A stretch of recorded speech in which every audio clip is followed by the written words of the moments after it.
അമ്മേ പരിശുദ്ധ അമ്മേ, അമ്മേ പരിശുദ്ധമേ, ദൈവമാതാവേ, കൃപാസനത്തിലൂടെ ഞങ്ങളുടെ ദേശത്തിനും അമ്മ മധ്യസ്ഥം തേടി തന്ന എല്ലാ അനുഗ്രഹങ്ങൾക്കും കൃപകൾക്കും ഞങ്ങളിപ്പോൾ ഹൃദയം നിറഞ്ഞ നന്ദി പറയുന്നു.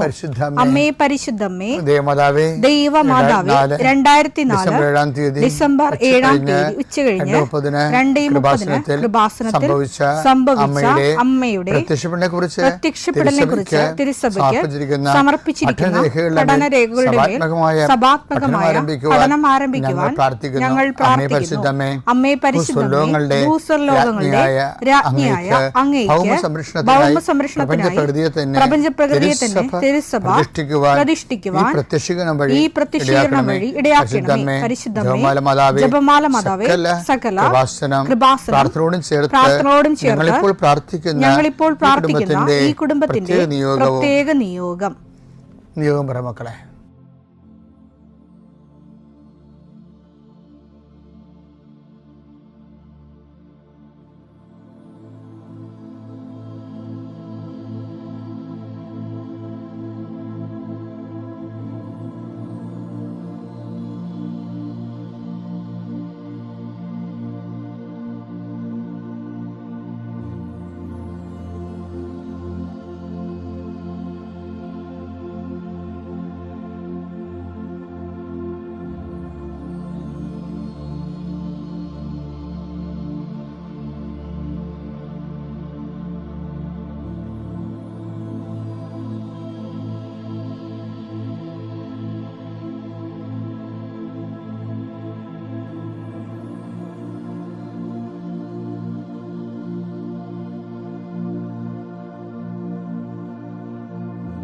അമ്മയുടെ പ്രത്യക്ഷീകരണത്തിന്റെ ഈ അനുഗ്രഹവേളയിൽ ഞങ്ങൾക്ക് സാധിച്ചു തരുവാൻ കനിയണമേ. ആമേൻ. വിശ്വാസ പ്രമാണം. സർവശക്തനായ പിതാവും ആകാശത്തിന്റെയും ഭൂമിയുടെയും സൃഷ്ടാവുമായ ദൈവത്തിൽ ഞാൻ വിശ്വസിക്കുന്നു. അവിടുത്തെ ഏകപുത്രനും ഞങ്ങളുടെ കർത്താവുമായ ഈശോമിശിഹായിലും ഞാൻ വിശ്വസിക്കുന്നു. ഈ പുത്രൻ പരിശുദ്ധാത്മാവിനാൽ ഗർഭസ്ഥനായി കന്യകാമറിയത്തിൽ നിന്ന് പിറന്ന് പൊന്തിയോസ് പീലാത്തോസിന്റെ കാലത്ത് പീഡകൾ സഹിച്ച് കുരിശിൽ തറയ്ക്കപ്പെട്ട് മരിച്ച് അടക്കപ്പെട്ട് പാതാളങ്ങളിൽ ഇറങ്ങി മരിച്ചവരുടെ ഇടയിൽ നിന്ന് 3-ാം നാൾ ഉയർത്ത് സ്വർഗത്തിലേക്ക് എഴുന്നള്ളി സർവശക്തിയുള്ള പിതാവായ ദൈവത്തിന്റെ വലതുഭാഗത്തിരിക്കുന്നു. അവിടെ നിന്ന് ജീവിക്കുന്നവരെയും മരിച്ചവരെയും വിധിക്കുവാൻ വരുമെന്നും ഞാൻ വിശ്വസിക്കുന്നു. പരിശുദ്ധാത്മാവിലും ഞാൻ വിശ്വസിക്കുന്നു. വിശുദ്ധ കത്തോലിക്കാ സഭയിലും പുണ്യവാന്മാരുടെ ഐക്യത്തിലും പാപങ്ങളുടെ മോചനത്തിലും ശരീരത്തിന്റെ ഉയർപ്പിലും നിത്യമായ ജീവിതത്തിലും ഞാൻ വിശ്വസിക്കുന്നു. ആമേൻ. സുഖസ്ഥനായ ഞങ്ങളുടെ പിതാവേ, അങ്ങയുടെ നാമം പൂജിതമാകണമേ. അങ്ങയുടെ രാജ്യം വരണമേ. അങ്ങയുടെ തിരുമനസ് സ്വർഗത്തിലെ പോലെ ഭൂമിയിലും ആകണമേ. അന്നു വേണ്ടുന്ന ആഹാരം ഇന്ന് ഞങ്ങൾക്ക് തരണമേ. ഞങ്ങളോട് തെറ്റ് ചെയ്യുന്നവരോട് ഞങ്ങൾ ക്ഷമിക്കുന്നത് പോലെ ഞങ്ങളുടെ തെറ്റുകൾ ഞങ്ങളോടും ക്ഷമിക്കണമേ. ഞങ്ങളെ പ്രലോഭനത്തിൽ ഉൾപ്പെടുത്തരുതേ, തിന്മയിൽ ഞങ്ങൾ രക്ഷിക്കണമേ. ആമേൻ. നന്മ നിറഞ്ഞ മറിയമേ, സ്വസ്തി. കർത്താവ് അങ്ങയുടെ കൂടെ സ്ത്രീകളിൽ അങ്ങ് അനുഗ്രഹിക്കപ്പെട്ടവളാകുന്നു. അങ്ങയുടെ ഉദരത്തിൻ ഫലമായി ഈശോ അനുഗ്രഹിക്കപ്പെട്ടവനാകുന്നു. പരിശുദ്ധ മറിയമേ, തമ്പുരാന്റെ അമ്മേ, പാപികളായ ഞങ്ങൾക്ക് വേണ്ടി ഇപ്പോഴും ഞങ്ങളുടെ മരണസമയത്തും തമ്പുരാനോട് അപേക്ഷിക്കണമേ. ആമേൻ. കർത്താവേ, നിന്റെ ഉന്നതമായ നാമത്തിന് സ്തോത്രം ചെയ്യുന്നു. കർത്താവേ, നിന്റെ വിശുദ്ധ പൗരോഹിത്യത്തെ മഹത്വപ്പെടുത്തണമേ. കർത്താവേ, സഭയിലുള്ള സാന്നിധ്യം പ്രകടമാക്കണമേ. 40 വർഷം അർപ്പിച്ച കുർബാനയുടെ യോഗ്യതയാൽ കൃപാസ്ഥാനത്താരെ ജീവനോടെ പ്രത്യക്ഷപ്പെട്ട പരിശുദ്ധ അമ്മയുടെ പ്രത്യക്ഷീകരണ സ്ഥിരീകരണത്തിനായി ഇന്ന് കൃപാസ്ഥാനത്താരെ നടക്കുന്ന 10,000-കണക്കിന് മനുഷ്യരുടെ പ്രാർത്ഥനയോട് കൂടെ ദൈവവേദനെ ഞാൻ നിന്നെ ഈശോനാമത്തിൽ ആസ്വദിക്കുന്നു. മാതാവിൻ്റെ പ്രത്യക്ഷീകരണത്തിൽ ഇന്ന് വരെ നടന്നിട്ടുള്ള എല്ലാ അനുഭവ സാക്ഷികളുടെയും സാക്ഷ്യങ്ങൾ നിനക്കും ഈ നിമിഷം നിൻ്റെ ഏറ്റവും വലിയ സങ്കടകരമായ അവസ്ഥകളെ അതിജീവിക്കാൻ ദൈവം നിന്നെ സഹായിക്കട്ടെ എന്ന് പ്രാർത്ഥിക്കുന്നു. നീ ഭയപ്പെടുന്ന വ്യക്തികൾ, നീ സങ്കടപ്പെടുന്ന കാര്യങ്ങൾ, നീ എന്ത് ചെയ്യും, എങ്ങനെ അതിജീവിക്കും എന്ന് വേദനിക്കുന്ന വിഷയങ്ങൾ അതിൻ്റെ മേലെല്ലാം കർത്താവിൻ്റെ ആത്മാവ് പ്രവർത്തിക്കട്ടെ.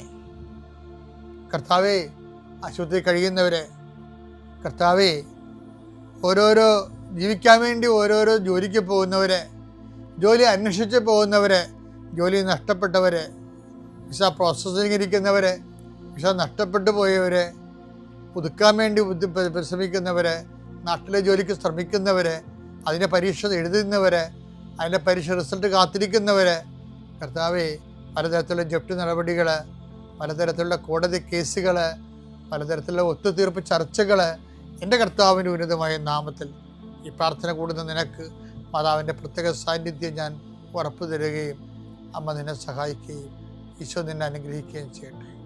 നമ്മൾ കഴിഞ്ഞ ദിവസങ്ങളെല്ലാം കണ്ടത്, കഴിഞ്ഞ കാലത്ത്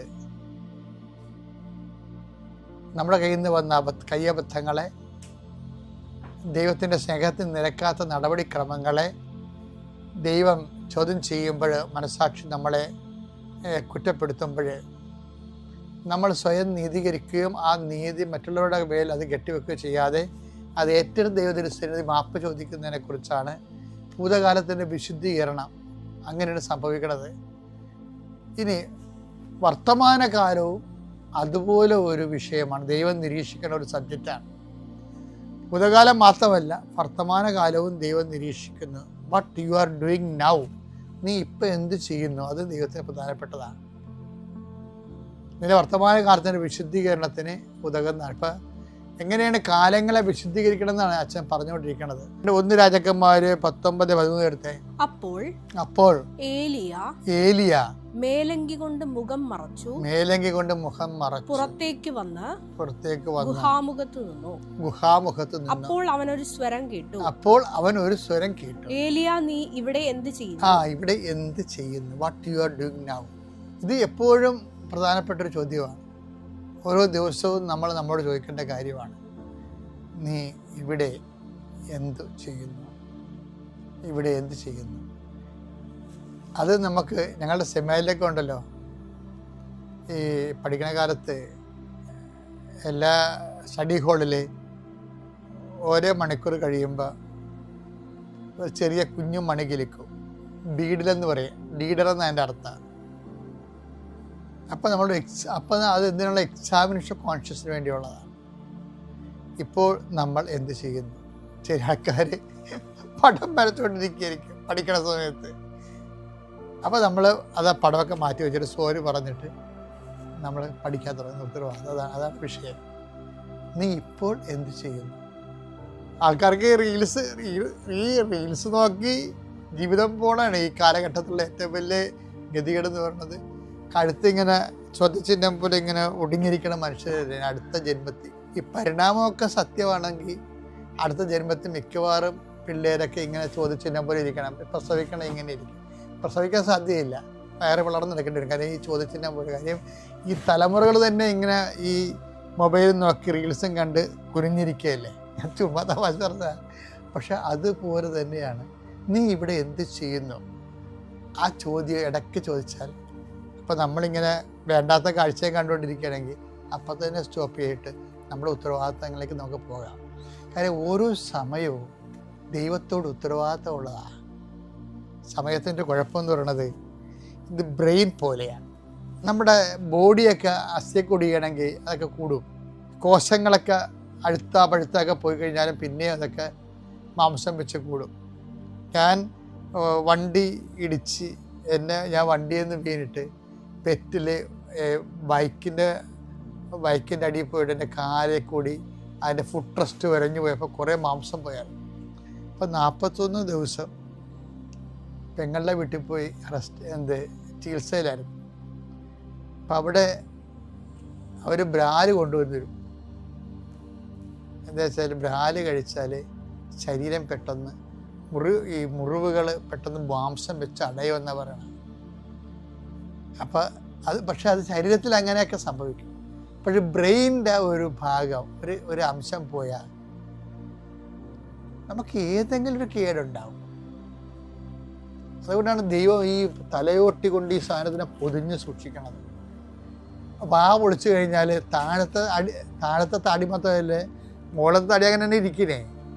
താഴത്തെ സാധനമാണ് ഞാൻ അങ്ങോട്ട് അടക്കുന്നത്. ഈ ബ്രെയിൻ വെച്ചിരിക്കുന്ന സ്ഥലത്ത് ദൈവം അനക്കത്തില്ല. അപ്പം ഹെൽമെറ്റൊക്കെ ഇല്ലാതെ ചില ആൾക്കാർ വണ്ടിയെ പാഞ്ഞു പോകത്തില്ല. അതൊക്കെ പ്രായത്തിൻ്റെ പ്രശ്നങ്ങളാണ്. ഇത്തരം മനുഷ്യരാണ് ഹെൽമെറ്റ് ഇല്ലാതെ രക്തസാക്ഷികളായിരിക്കണത്. അപ്പം ദൈവമാണ് ഈ ഹെൽമെറ്റ് ആദ്യം വെച്ചത്. അപ്പം അത് നമ്മളത് അത് എളിമ വേണം ഇതൊക്കെ മനസ്സിലാക്കണമെങ്കിൽ.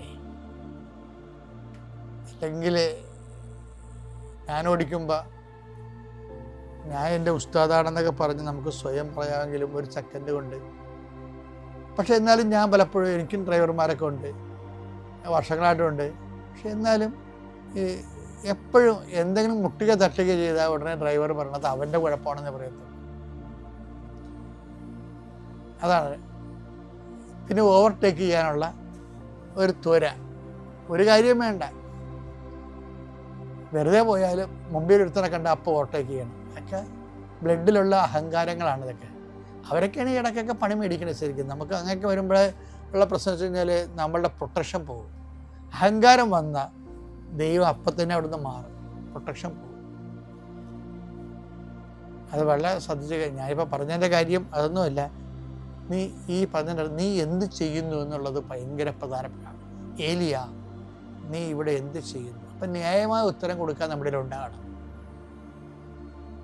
അപ്പം നീ സ്പീഡിലാണ്, വണ്ടി സ്പീഡിലാണ് പോകണമെങ്കിൽ 80 പോവുകയാണ്. അപ്പം അവിടെ 80 പോയിട്ടും പ്രത്യേകിച്ച് കാര്യമൊന്നുമില്ല. 5 മിനിറ്റ് അവിടെ നേരത്തെ എത്താവുന്ന, നേരത്തെ 5 മിനിറ്റ് എത്തിയാലും 50 മിനിറ്റ് എടുത്തിട്ട് 10 മിനിറ്റ് എത്തിയാലും ചിലപ്പോൾ കാര്യമൊന്നും ഉണ്ടാവില്ല. ചുമ്മാ എന്തായാലും വണ്ടി എടുത്താൽ അപ്പം തന്നെ പറപ്പിക്കുക എന്നുള്ള. അത് നീ എന്ത് ചെയ്യുന്നു? ഈ ചോദ്യം നമ്മൾ ചോദിച്ചാൽ വണ്ടി അപകടം കുറഞ്ഞു കിട്ടും. ഈ ചോദ്യം നമ്മൾ ചോദിച്ചു കഴിഞ്ഞാൽ റീൽസ് കാണൽ കുറഞ്ഞു കിട്ടും. ജീവിതം ദൈവത്തിൽ നിരക്കുന്നതായിരിക്കും. ദൈവം ആ ചോദ്യം ഏലിയോട് ചോദിച്ചപ്പോൾ ദൈവം പറഞ്ഞു, ഏലിയ പറഞ്ഞു, ഞാൻ നിന്നെക്കുറിച്ച് തന്നെ ഓർത്തുകൊണ്ടിരിക്കുകയാണ്.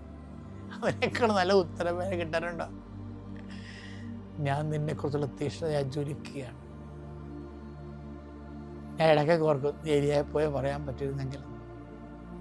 പക്ഷെ എന്നാലും ഒരാഴ്ചയിൽ ഒരു പ്രാവശ്യം അങ്ങനെ പറയേണ്ടത് നല്ലതാണ്. വലിയ അനുഗ്രഹമാണ്. അപ്പം പ്രസൻറ്റ് ടൈമിനോട് കാണിക്കുന്ന ഉത്തരവാദിത്വം നമ്മുടെ ദൈവം നിരീക്ഷിക്കുന്ന ഒരു മേഖലയാണ്. അപ്പം നമ്മളത് നിരീക്ഷിച്ചു വെച്ചാൽ, ആദ്യമായി ഞാൻ മാതാവിനോടും ഈശോയോടും നന്ദി പറയുന്നു. എനിക്ക് ഈ അൾത്താരയിൽ വന്ന് നിൽക്കാൻ അമ്മ എനിക്ക് ഭാഗ്യം തന്നു. അമ്മയോട് ഞാൻ, എൻ്റെ പേര് സൂര്യ, ഞാൻ ആലപ്പുഴ ജില്ലയിൽ വെൺമണി എന്ന സ്ഥലത്തു നിന്ന് വരുന്നു. ഞാൻ അമ്മയെ അറിയാനിടയായത് 9 വർഷത്തിന് മുൻപാണ്. 8 വർഷം കഴിഞ്ഞ് 9 വർഷമായി. അമ്മയുടെ അടുത്ത് അമ്മയോട് ഞാൻ ആദ്യമായി മാപ്പ് ചോദിക്കുന്നു. ഇത്രയും നാൾ ഞാൻ ഇവിടെ ഉടമ്പടി എടുത്തിട്ട് ഞാൻ 2 വർഷം ആകുന്നതേ ഉള്ളൂ. അമ്മയെ ഞാൻ അറിഞ്ഞിട്ട് 9 വർഷമാകുന്നു. എൻ്റെ ഈ മകൻ 6ാം ക്ലാസ്സിൽ പഠിക്കുമ്പോൾ അവന് ഉമ്മനീർ ഗ്രന്ഥിയിൽ ഒരു കല്ലുണ്ടായി. ഞങ്ങളുടെ അടുത്തുള്ള ആശുപത്രികളിലെല്ലാം കൊണ്ടുപോയി. അത് ഒന്നും ചെയ്യാൻ പറ്റത്തില്ലെന്ന് ഡോക്ടർ പറഞ്ഞു. ഞങ്ങൾ കോട്ടയത്തുള്ള ESR എന്ന ഹോസ്പിറ്റലിൽ കൊണ്ടുപോയി. അവിടെ ചെന്നപ്പോൾ ഡോക്ടർ പറഞ്ഞു, അത് റിസ്ക്കാണ്, നമുക്ക് എൻഡോസ്കോപ്പ് ചെയ്യാം, അത് പറ്റിയില്ലെങ്കിൽ നമുക്ക് ഗ്രന്ഥി എടുത്ത് കളയണം, അത് ഈ ചെറുപ്പത്തിൽ ചെയ്യുന്നത് റിസ്ക്കാണ്, ആഹാരമൊക്കെ കഴിക്കാൻ ബുദ്ധിമുട്ടാണ്, സ്കൂളിൽ വിടാനും ബുദ്ധിമുട്ടാണെന്ന് പറഞ്ഞു. ഞാനാണെങ്കിൽ അവിടെ നിന്ന് കരഞ്ഞു ഭയങ്കരമായിട്ട് വിഷമിച്ചു. ഞാനൊരു ഹിന്ദുവാണ്. ഞാൻ ഭയങ്കരമായിട്ട് വിഷമിച്ചു, ഒത്തിരി കരഞ്ഞു. ഇനി ഞാൻ എന്ത് ചെയ്യണം, ഞാൻ ആരെയും വിളിക്കത്തില്ലെന്നും പറഞ്ഞ് ഞാൻ കരഞ്ഞപ്പോൾ ഒരാൻറ്റി വന്ന് എനിക്ക് മാതാവിൻ്റെ കൃപാസന പത്രം തന്നു. എന്നിട്ട് എന്നോട് പറഞ്ഞു, മകളെ എന്തിനാ മോളെ നീ കരയുന്നത്? ഞാൻ പറഞ്ഞു, എൻ്റെ മോന് ഇന്നതുപോലെ ഗ്രന്ഥി എടുത്ത് കളയണമെന്ന് ഡോക്ടർ പറയുന്നു. അന്നേരം ആ ചേച്ചി പറഞ്ഞു, മോളെ എന്തിനാ നീ കരയുന്നത്? ഇതിലും വലിയ അസുഖങ്ങൾ പരിശുദ്ധി അമ്മ മാറ്റി തരുന്നുണ്ട്. നീ അതുകൊണ്ട് അമ്മയെ വിളിച്ച് പ്രാർത്ഥിച്ചാൽ മതി, നിൻ്റെ മകൻ്റെ അസുഖം മാറുമെന്ന് പറഞ്ഞു. ആ പത്രം ഞാൻ വിശ്വാസത്തോടെ വായിക്കുകയും ഞാൻ എൻ്റെ കുഞ്ഞിൻ്റെ അടുത്ത് വെക്കുകയും ചെയ്തു. അടുത്തുള്ള കിടക്കയിൽ കിടന്നവരെല്ലാം ഫ്രൂട്ട്സ് പൊതിയുന്നു, ചോറാണെങ്കിൽ അതിൻ്റെ മേളിൽ വെച്ച് കഴിക്കുന്നു, എല്ലാം ചെയ്യുന്നു. ഞാനത് എടുത്ത് വായിക്കും. അമ്മേ, എൻ്റെ വീട് വെൺമണി ദൂരമാണ്, എനിക്ക് അമ്മ ഈ കൃപാസനം എന്ന് പറയുന്ന ഈ ചേർത്തല എനിക്ക് അറിയത്തില്ല, ഞങ്ങളുടെ വീടിൻ്റെ അടുത്ത് മാതാവെന്ന് പറയുന്ന അമ്മയുണ്ട്, അവിടെ പോയി പ്രാർത്ഥിക്കും. ഞാൻ പറഞ്ഞ അമ്മയുടെ സ്ഥലം എവിടാണേലും എൻ്റെ കുഞ്ഞിൻ്റെ ഗ്രന്ഥി എടുക്കാതെ കല്ല് തനിയെ മാറുകയാണെങ്കിൽ ഞാൻ അമ്മയുടെ അടുത്ത് എൻ്റെ മോനെയും കൊണ്ട് വന്നേക്കാമെന്ന് പറഞ്ഞു. അത് കഴിഞ്ഞ് വീട്ടിൽ പോകുമ്പോഴും ഞാൻ ആ പത്രം പ്രാർത്ഥിക്കുമായിരുന്നു. തിരിച്ച് ഹോസ്പിറ്റലിൽ വരുമ്പോഴും ഞാൻ പ്രാർത്ഥിക്കുമായിരുന്നു. അത് കഴിഞ്ഞ് ഡോക്ടർ പറഞ്ഞു, റിസ്ക്കാ, നമുക്ക് ഡേറ്റ് തന്നു വിടാം, നിങ്ങൾ അടുത്ത പ്രാവശ്യം വരുമ്പോൾ മോൻ്റെ ഗ്രന്ഥി എടുത്ത് കളയണമെന്ന് പറഞ്ഞു. ഞാൻ മോനെ കുളിപ്പിച്ചു. ഡോക്ടർ വരുന്നതിന് മുൻപ് 7 മണിക്ക് മുമ്പ് അമ്മയും കുട്ടിയും കുളിക്കണം. ഞാൻ മോനെ കുളിപ്പിച്ച് കുഞ്ഞിൻ്റെ അച്ഛൻ്റെ കയ്യിൽ ഏൽപ്പിച്ചിട്ട് ബാത്റൂമിൽ പോയി പൊട്ടിക്കരഞ്ഞു. ബക്കറ്റിൽ വെള്ളമാണെങ്കിൽ പൈപ്പ് കൊണ്ട് തുറന്നു വിട്ടിട്ടാണ്, മറ്റുള്ളവർ കേൾക്കില്ലല്ലോ. ഞാൻ പറഞ്ഞു, മാതാവേ, ആ ചേച്ചി പറഞ്ഞില്ലയോ എൻ്റെ മോൻ്റെ അസുഖം മാറും, മാതാവ് ഇത് മാറ്റിത്തരുന്നില്ല, ഞാൻ ഇനി ആരെയും വിളിക്കത്തില്ല, എല്ലാം കള്ളവാണ്, ഞാൻ ഇനി ആരെയും വിളിക്കത്തില്ല അമ്മയെന്നും പറഞ്ഞ് പൊട്ടിക്കരഞ്ഞു. ആ സമയത്ത് എൻ്റെ കുഞ്ഞിൻ്റെ കല്ലാണെങ്കിൽ തനിയെ വന്നെന്നുള്ളത് എന്തൊരു അത്ഭുതമാണ്. എൻ്റെ ഭർത്താവിൻ്റെ കയ്യിലോട്ട് അവനത് തുപ്പിയിട്ടു. ചോര വിരണ്ട ഉപ്പുകല്ല് പോലത്തെ കല്ല്. ഞാൻ വിശ്വസിച്ചില്ല. ഞാനത് പൊതിഞ്ഞ് ഡോക്ടറെ വന്നപ്പോൾ അത് ഞാൻ കാണിച്ചു. ബീന എന്ന് പറയുന്ന മേഡം സർജനാണ്. ആ ഡോക്ടറെ കാണാനാണ് എല്ലാവരും ക്യൂ നിൽക്കുന്നത്. ഡോക്ടറെ കാണിച്ചപ്പോൾ ഡോക്ടർ അതിനു മുൻപ് പറഞ്ഞു, 5 ദിവസം കിടന്ന് നിങ്ങൾ ആൻറ്റിബയോട്ടിക്കിൻ്റെ ഇഞ്ചക്ഷൻ എടുത്തിട്ട് പോകണമെന്ന് ഞങ്ങളോട് തലേ ദിവസം പറഞ്ഞ ഡോക്ടർ എന്നോട് പറയുന്നു, ഇതെന്തൊരു അത്ഭുതമാണ്, ഇതെങ്ങനെ സംഭവിച്ചു, നിങ്ങൾക്ക് വെരി ഗുഡ്, ഇന്ന് തന്നെ നിങ്ങൾക്ക് വീട്ടിൽ പോകാമെന്ന് പറഞ്ഞു. ഇപ്പോൾ അവൻ 20 വയസ്സാകുന്നു. അത് കഴിഞ്ഞിട്ട് ഞങ്ങൾക്ക് വീടില്ലായിരുന്നു. എൻ്റെ ഭർത്താവ് ഒരു ഡ്രൈവറാണ്, അച്ഛനും അമ്മയും ഉണ്ട്, ഞങ്ങളുടെ കൂടാണ്. ഞങ്ങൾക്ക് ചെറിയ വീടായിരുന്നു. പ്രളയത്തിൽ ഞങ്ങളുടെ വീട് നഷ്ടപ്പെട്ടായിരുന്നു. അത് കഴിഞ്ഞിട്ട് ഞാൻ ഈ പത്രം അത് കഴിഞ്ഞാണ് പ്രളയം വരുന്നതും. ഈ പത്രം കിട്ടിയതിന് ശേഷം ആ പ്രളയം വരുന്നതും. ഞങ്ങളവിടെ അടുത്തുള്ള ഒരു സ്കൂളിലാണ് താമസിച്ചത്. ഞാൻ ആ പത്രം വന്നപ്പോൾ അത് മൊത്തം, അതിന് മുമ്പ് ഞാനൊരു ഡയറിയിൽ എഴുതിയിട്ടിരുന്നു, ഈ എന്നെങ്കിലും പോകണം, എനിക്ക് ഛർദിലിൻ്റെ അസുഖമുള്ളതുകൊണ്ട് ബസ്സിൽ കയറാൻ ഭയങ്കര ബുദ്ധിമുട്ടാണ്. എന്നിട്ട് ഞാൻ ഒരിക്കലും ആ അഡ്രസ്സ് പോകാതിരിക്കാൻ വേണ്ടി ഞാൻ ഡയറിയിൽ സൂക്ഷിച്ച് നമ്മുടെ അലമാരയിൽ സൂക്ഷിച്ച് വെച്ചിരുന്നു. അത് പ്രളയം വന്നപ്പോൾ ആ പത്രം നനഞ്ഞു കുതിഞ്ഞെങ്കിലും ഈ ഡയറിയിലെ അഡ്രസ്സ് ഇപ്പോഴും എൻ്റെ വീട്ടിലുണ്ട്. ഞാനത് തുറക്കുമ്പോഴെല്ലാം പറയും, മാതാവേ, ഞാൻ വന്നേക്കാവേ അമ്മയുടെ അടുത്തെന്ന് മാത്രം ഞാൻ പറയുമായിരുന്നു. അത് കഴിഞ്ഞിട്ട് ഞങ്ങൾക്ക് പഞ്ചായത്തിൽ നിന്ന് വീട് കിട്ടി, ലോൺ എടുത്ത് ഞങ്ങൾ 1334 സ്ക്വയർ ഫീറ്റുള്ളൊരു വീട് തന്നു. ഞങ്ങളെ അമ്മ അനുഗ്രഹിച്ചു. ഞാൻ എന്നിട്ടും അമ്മയെ ഞാൻ വിളിക്കുന്നുണ്ടല്ലോ, ഞാൻ ഇത്രയും അത്ഭുതകരമായി ഞാൻ വിശ്വസിച്ചിരുന്നില്ല. അത് കഴിഞ്ഞിട്ട് ഞാൻ ഓരോ ദിവസം കഴിയുമ്പോഴും പോകാമെന്നും പറഞ്ഞിങ്ങനെ നീട്ടിക്കൊണ്ട് വരികയായിരുന്നു. പക്ഷേ അമ്മയെ ഓർക്കും, അലമാര തുറക്കുമ്പോൾ ഡയറി കാണുമ്പോൾ ഞാൻ അമ്മയെ ഓർക്കും, വിളിക്കൂ, അമ്മയെ ഞാൻ വന്നേളാവേ എന്ന് മാത്രം പറയും. അത് കഴിഞ്ഞിട്ട് ഞാൻ മോന് പനി വന്ന് ഗവൺമെൻറ് ആശുപത്രി മാവേലിക്കരയിൽ പോയപ്പോൾ ഡോക്ടറിൻ്റെ അടുത്ത് കസാരയിൽ കിടക്കുന്ന കൃപാസന മാതാവിൻ്റെ പത്രം അപ്പം മോൻ എന്നോട് പറഞ്ഞു, അമ്മേ, നമ്മൾ മാതാവിൻ്റെ അടുത്ത് പോയിട്ടില്ലല്ലോ എന്ന് പറഞ്ഞു.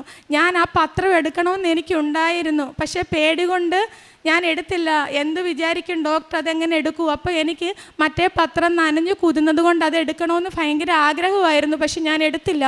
അത് കഴിഞ്ഞ് വർഷങ്ങൾ കടന്നുപോയി. എപ്പോഴും ഞാൻ ഡയറി എടുക്കുമ്പോൾ അമ്മയെ ഞാൻ വന്നോളാമെന്ന് പറയുമായിരുന്നു. അത് കഴിഞ്ഞ് വെച്ച് എൻ്റെ അമ്മായിയമ്മയുടെ ചേട്ടത്തിയുടെ മരുമോള് കൃപാസനത്തിൽ വന്നു. അവിടുത്തെ അമ്മയെ കാണാൻ ഞങ്ങൾ പോയപ്പോൾ ആ ചേച്ചി എന്നോട് പറഞ്ഞു, സൂര്യയെ, ഞാനൊരു സാധനം തന്നാൽ നീ മേടിക്കുമോ? ഞാൻ പറഞ്ഞു, ചേച്ചി എന്തുവാ? അപ്പം മാതാവിൻ്റെ ഒരു കെട്ട് സഞ്ചിയിലെ പത്രം എടുത്തുകൊണ്ട് വന്ന് തന്നു. ഞാൻ പറഞ്ഞു, ചേച്ചി എന്തൊരു ചോദ്യമാണ്, ഞാനിപ്പോൾ അറിഞ്ഞിട്ട് അന്നേരം 6 വർഷമായി, ഇതേ ഉള്ളായിരുന്നു, 3 വർഷത്തിന് മുമ്പാണ്.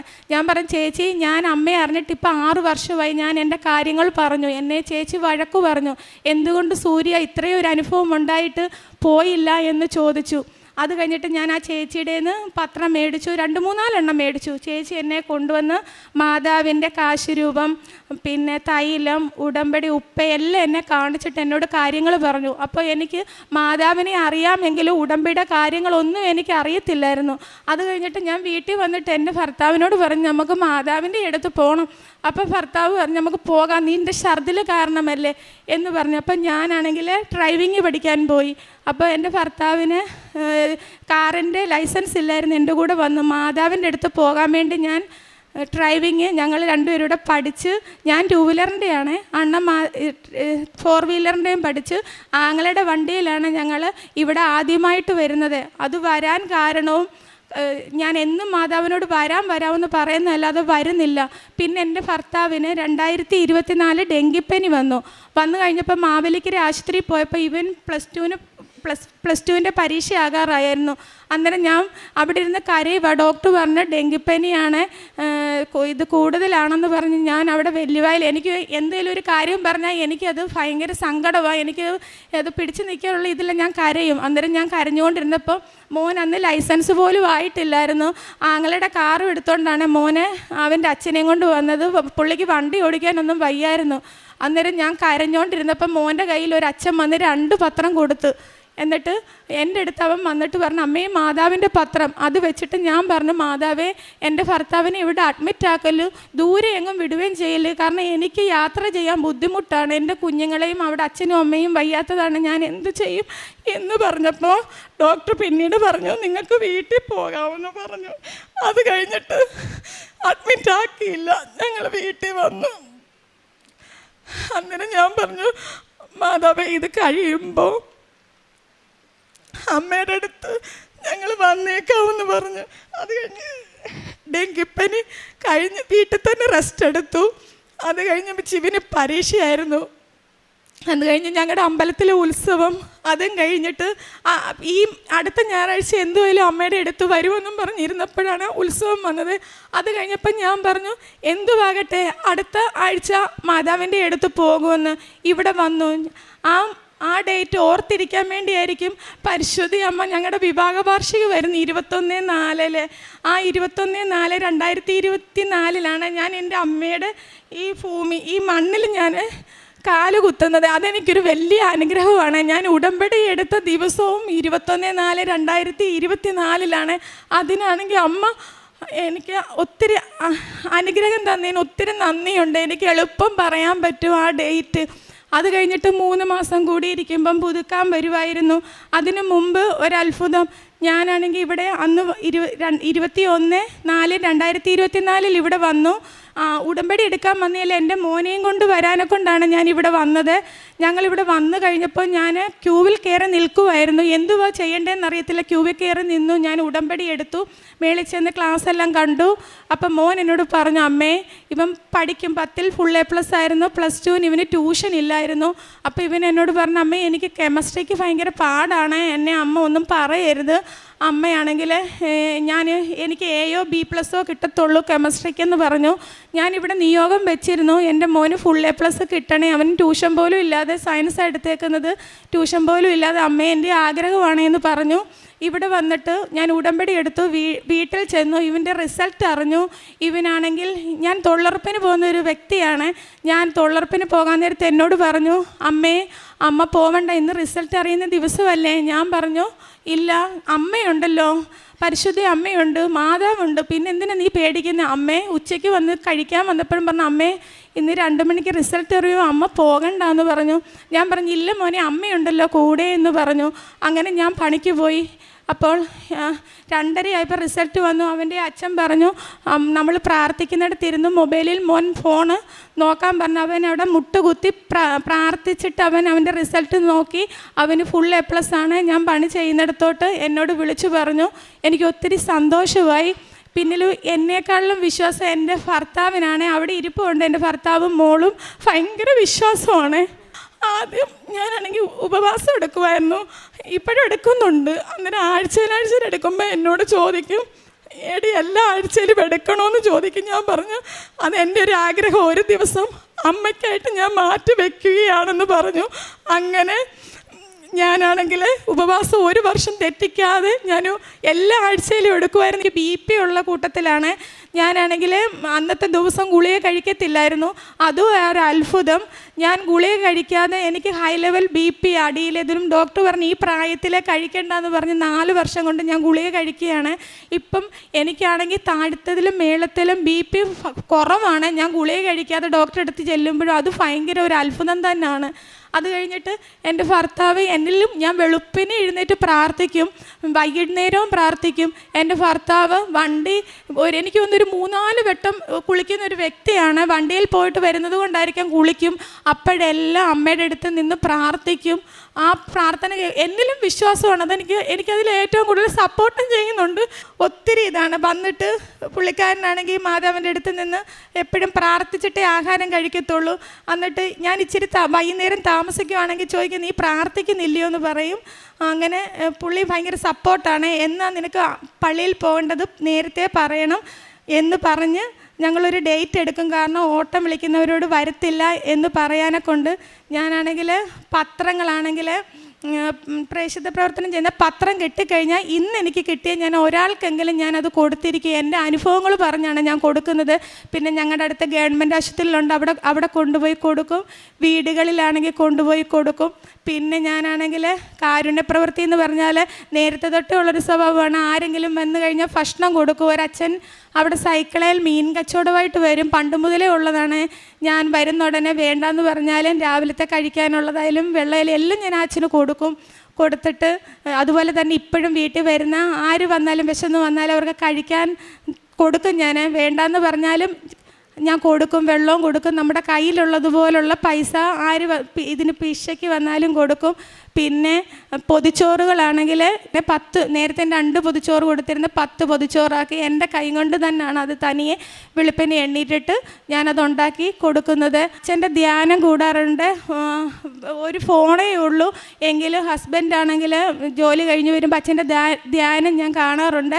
പിന്നെ ഞാൻ സാക്ഷ്യം കേൾക്കുന്ന ഒരു വ്യക്തിയാണ്. ഇവിടെ വരുമ്പോഴും ഞാനിത് ഫോണിൽ കൂടെ ഇവിടെ ഞാൻ ഈ ആൾക്കാരെ കണ്ടിട്ടുണ്ട്.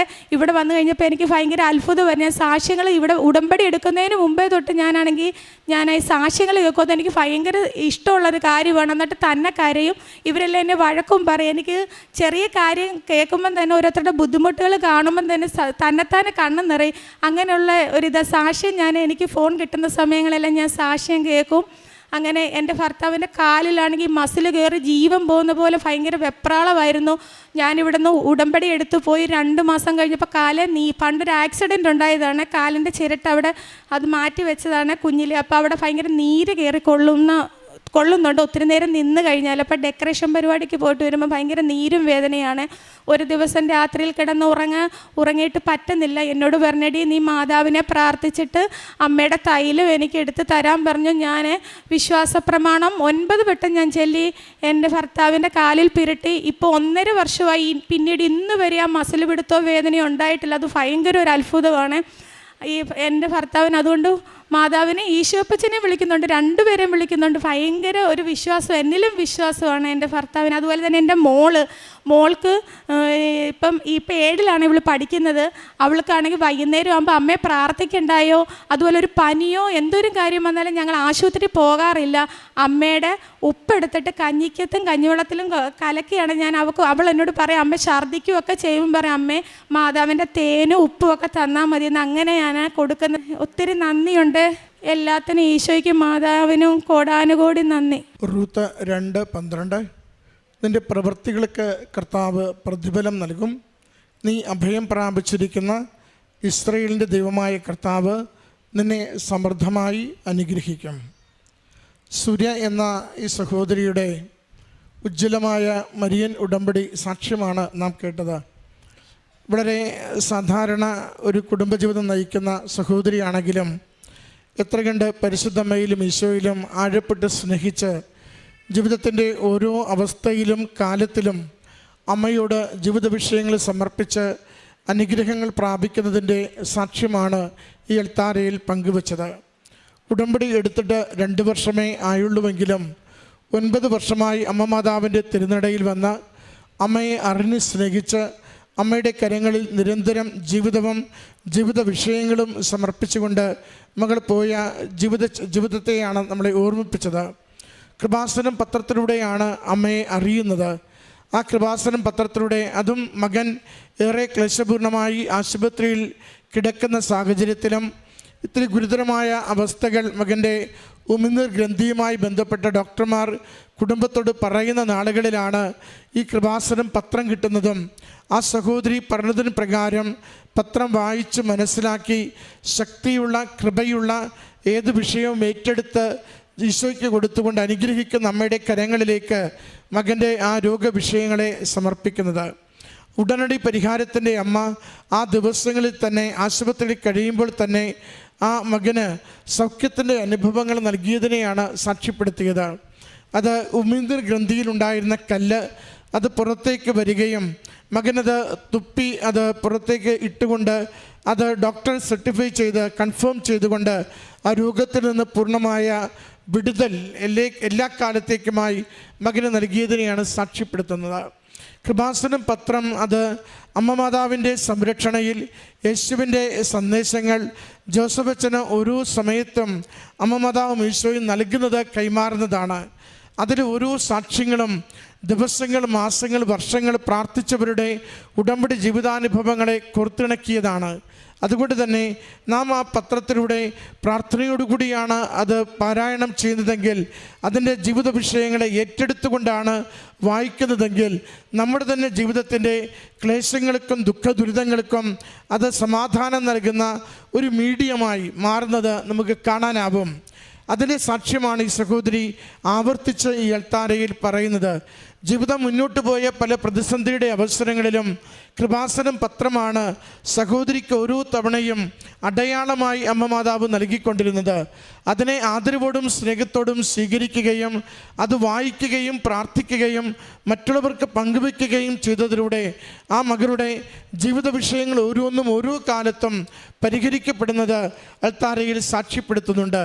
ഒരു തവണ കിട്ടിയ കൃപാസനം പത്രത്തിലൂടെ തന്നെയാണ് അമ്മയുടെ അരികിലേക്ക് വേഗം വരുവാനുള്ള തീരുമാനമെടുക്കുന്നതും വേഗത്തിൽ അമ്മയുടെ അരികിലെത്തി ഉടമ്പടി എടുത്ത് ആ ഉടമ്പടിയുടെ ജീവിതം കൂടുതൽ അനുഗ്രഹത്തിലേക്കും വിശ്വാസത്തിലേക്കും കുടുംബത്തെ നയിക്കുന്നതിനെ സാക്ഷ്യപ്പെടുത്തുന്നത്.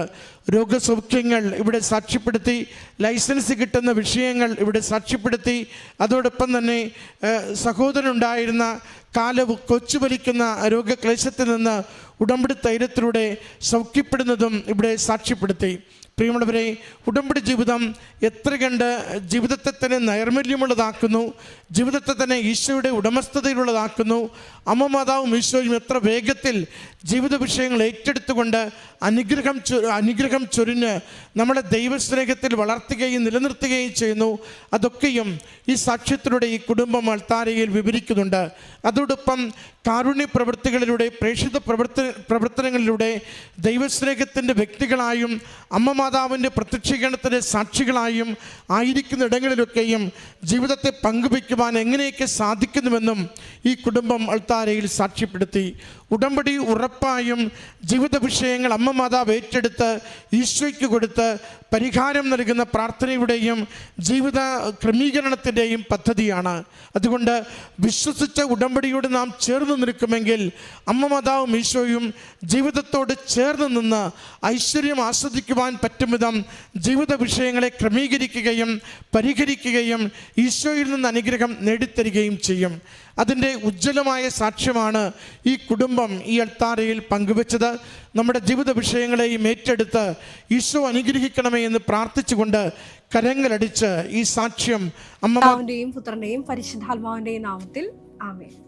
പരിശുദ്ധ ദൈവമാതാവിന്റെ കരം പിടിച്ച് ദൈവപിതാവിനെ മുഖാഭിമുഖം കാണുവാൻ ഈ ഭൂമിയിലായിരുന്നു കൊണ്ട് മരിയൻ ഉടമ്പടി എടുത്തുകൊണ്ട് കൂടുതൽ വിശ്വസ്തയോടെ തീക്ഷ്ണതയോടെ മരിയൻ ഉടമ്പടി നിബന്ധനകൾ പാലിച്ച് മുന്നേറാൻ ഉതകുന്ന ലിവിങ് ഓറക്കിൾസ് ജീവവചസ്സുകൾ എന്ന വലിയ ശുശ്രൂഷയുടെ 41ാമത്തെ എപ്പിസോഡിലേക്ക് എല്ലാവരെയും ദൈവനാമത്തിൽ സ്വാഗതം ചെയ്യുന്നു. ഇന്ന് നമ്മൾ സാക്ഷ്യ വചന വിശകലനത്തിനായി എടുത്തിരിക്കുന്നത് നേര്യമംഗലത്തു നിന്നുള്ള സാലി എന്ന ഒരു അമ്മയുടെ സാക്ഷ്യമാണ്. പേര് സാലി വർഗീസ്, നേര്യമംഗലത്ത് നിന്നാണ് വരുന്നത്. ഈ സാക്ഷ്യം ഞാൻ തിരഞ്ഞെടുക്കാൻ കാരണം പരിശുദ്ധ ദൈവമാതാവിൻ്റെ നേരിട്ടുള്ള ഒരു കമ്മ്യൂണിക്കേഷൻ ഉടമ്പടിയിലായിരിക്കുന്ന ഈ മകൾക്ക് അനുഭവിച്ചറിയാൻ സാധിച്ചു എന്നുള്ളത് കൊണ്ടാണ്. ഈ സാക്ഷ്യം പറഞ്ഞു തുടങ്ങുന്നത് ഇപ്രകാരമാണ്. 2019 ആദ്യം വന്ന് ഈ സഹോദരി കൃപാസനത്തിൽ വന്ന് മരിയൻ ഉടമ്പടി എടുത്തു. തുടർന്ന് നമുക്കറിയാവുന്ന പോലെ കോവിഡ് കാലഘട്ടം ആയതുകൊണ്ട് ആ ഉടമ്പടി തുടർന്നു കൊണ്ടുപോകാൻ സാധിച്ചില്ല.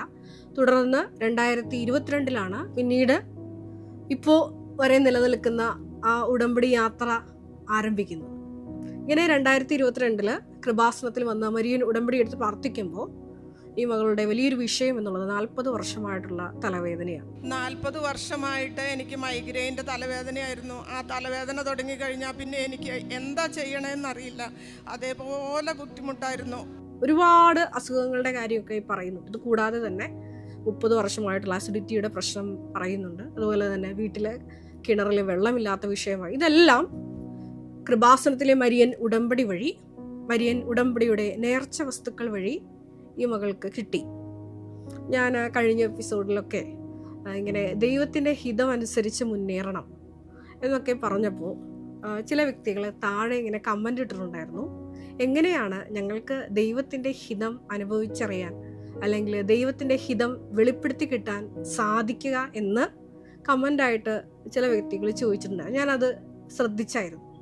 അപ്പോൾ ഈ ഒരു സഹോദരിയുടെ സാക്ഷ്യം നിങ്ങൾ ഒന്ന് പഠിച്ചു കഴിഞ്ഞാൽ ദൈവഹിതം എങ്ങനെയാണ് ഒരു സാധാരണ വ്യക്തിക്ക് വെളിപ്പെടുത്തി കിട്ടുന്നത് എന്നുള്ളതിൻ്റെ ചില ഉത്തരങ്ങൾ ഈ സാക്ഷ്യം നമുക്ക് പറഞ്ഞു തരുന്നുണ്ട്. ഈ മകൾ പറയുന്നുണ്ട്, എല്ലാവരെയും പോലെ തന്നെ സാധാരണ ഒരു മരിയൻ ഉടമ്പടിയിൽ ആദ്യമായിട്ട് തുടങ്ങാൻ പോകുന്ന ഒരു വ്യക്തിക്കുണ്ടാകുന്ന എല്ലാവിധ ബലഹീനതകളോട് കൂടിയിട്ടാണ് ഈ അമ്മയും ഈ ഉടമ്പടി ആരംഭിക്കുന്നത്. പറയുന്നുണ്ട്, എനിക്ക് രാവിലെ ഇങ്ങനെ എഴുന്നേൽക്കാനൊക്കെ മടിയുണ്ട്, പക്ഷേ പോകെ പോകെ കൃപാസനത്തിലെ മരിയൻ ഉടമ്പടിയുടെ അകതാരികൾ പഠിച്ച് വിശ്വസ്താപൂർവ്വം അതിൽ ഈ സഹോദരി ഇൻവെസ്റ്റ് ചെയ്യാൻ തുടങ്ങി. ഇങ്ങനെ ഈ മകള് ഉടമ്പടിയിൽ ഇൻവെസ്റ്റ് ചെയ്യാൻ പോകുന്നു എന്ന് മനസ്സിലാക്കിയ ദൈവപിതാവ് ആദ്യമേ തന്നെ 2022 ഇപ്രകാരം ഒരു തീരുമാനം എടുത്തുകൊണ്ട് കൃപാസനത്തിലോട്ട് മരിയൻ ഉടമ്പടി എടുക്കാൻ വന്നപ്പോൾ തന്നെ ഈ 40 വർഷമായിട്ടുള്ള തലവേദന എടുത്തു മാറ്റുകയാണ്. ഞാൻ പറഞ്ഞു വരുന്നത് ഈ വിഷയങ്ങളൊന്നുമല്ല. ഈ മകള് മരിയൻ ഉടമ്പടിയിൽ വെച്ച ഒരു വലിയ നിയോഗമുണ്ട്. അത് ഇപ്രകാരമാണ്: വിശുദ്ധിയിലും ദൈവസ്നേഹത്തിലും ജീവിക്കണമെന്ന് ഞാൻ ഉടമ്പടിയിൽ നിയോഗം വെച്ചിരുന്നു. അങ്ങനെ ഞാൻ യെശയ്യാ 45:2-3 വാക്യങ്ങൾ എപ്പോഴും ചൊല്ലിക്കൊണ്ട് നടക്കും. ഈ മരിയൻ ഉടമ്പടിയുടെ ഒരു ക്രക്സ് എന്ന് പറയുന്ന ഒരു വിഷയം ഈ സഹോദരി, അത് പരിശുദ്ധാത്മാവാണ് ഈ സഹോദരിക്ക് വെളിപ്പെടുത്തി കൊടുത്തത്. ഞാൻ മരിയൻ ഉടമ്പടിയിൽ ക്ലാസ് എടുക്കുന്ന സമയത്ത് ജനങ്ങളോട് സാധാരണ ഇങ്ങനെ പറയാറുണ്ട്, അതായത് നിങ്ങൾ ഒരു നിയോഗം അത് ബ്ലാങ്ക് ആക്കി ഇടണം. അതുമല്ലെങ്കിൽ ഇങ്ങനെ പറയാറുണ്ട്, അതായത് ഒരു നിയോഗം പരിശുദ്ധാത്മാവിനാൽ നിറയുവാൻ നിങ്ങൾ എഴുതണം എന്നുള്ളത്. കാരണം ചില വ്യക്തികളിൽ നിന്നൊക്കെ ദൈവം കൂടുതൽ അവർക്ക് നിത്യതയിൽ വലിയ പദവി അവർക്ക് ദൈവപിതാവ് അവരുടെ ആ ഒരു ദൈവിക പുണ്യങ്ങളുടെ അടിസ്ഥാനത്തിൽ നൽകാൻ ആഗ്രഹിക്കുന്നുണ്ട്. ചില കാര്യങ്ങളൊക്കെ നീണ്ട വർഷങ്ങൾ എടുക്കും. ഉദാഹരണത്തിന് എൻ്റെ ജീവിതം തന്നെ എടുത്താൽ, ഞാൻ ഇതെൻ്റെ 14-ാം വർഷമാണ് കൃപാസനത്തിൽ വന്നിട്ട്. ഈ 14-ാം വർഷമാണ് എനിക്കൊരു സഭാ വസ്ത്രം കിട്ടിയത്. അപ്പോൾ ഈ നീണ്ട നാളുകൾ കർത്താവിനെ ഒരുക്കി ദൈവം നേരത്തെ മുൻകൂട്ടി എന്നോട് പറഞ്ഞിരുന്നു 2025 നിന്റെ വർഷമെന്ന്. അപ്പോൾ ഞാനത് പല എപ്പിസോഡുകൾ നിങ്ങളോട് പറഞ്ഞിട്ടുണ്ട്. അപ്പോൾ ദൈവം ചില വ്യക്തികളെ കൂടുതൽ ദൈവപുണ്യങ്ങളാൽ അവരെ കൂടുതൽ ഉയർത്താൻ വേണ്ടി, നിത്യതയിൽ വലിയ പ്രതിഫലം നൽകാൻ വേണ്ടി ചില വിഷയങ്ങളൊക്കെ ലാഗ് ചെയ്യിക്കും. ആ സമയം നമുക്ക് ദൈവത്തിൻ്റെ ആ ഒരു സ്നേഹം അനുഭവിച്ചറിഞ്ഞാൽ മാത്രമേ ഉള്ളൂ, വിശുദ്ധിയോടുകൂടി ജീവിതം ക്രമീകരിച്ച് മുന്നേറിയാൽ മാത്രമേ ഉള്ളൂ നമുക്ക് ദീർഘക്ഷമയോടെ വാഗ്ദാനങ്ങൾ പ്രാപിക്കാൻ പറ്റുകയുള്ളൂ. ഈ മകള് ഈ സാക്ഷ്യത്തിൽ പറയുന്നുണ്ട്, അതായത് ഞാൻ ഈ ഒരു നിയോഗം പ്രത്യേകമായിട്ട് മരിയൻ ഉടമ്പടിയിൽ എഴുതിയിരുന്നു. അതായത് വിശുദ്ധിയിൽ നിറയപ്പെടാനും ദൈവസ്നേഹത്തിൽ നിറയപ്പെടാനും.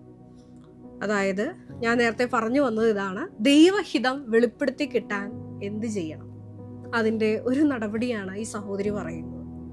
അതായത് അബ്രഹത്തോട് ദൈവം ഉടമ്പടി ചെയ്യുമ്പോൾ ഉൽപ്പത്തി 17:1 തിരുവചനം അനുസരിച്ച് ദൈവം അബ്രഹത്തോട് പറയുന്ന വലിയൊരു വാക്യമുണ്ട്, എൻ്റെ മുമ്പാകെ വ്യാപരിക്കുക, വിശുദ്ധിയോടുകൂടി വ്യാപരിക്കുക.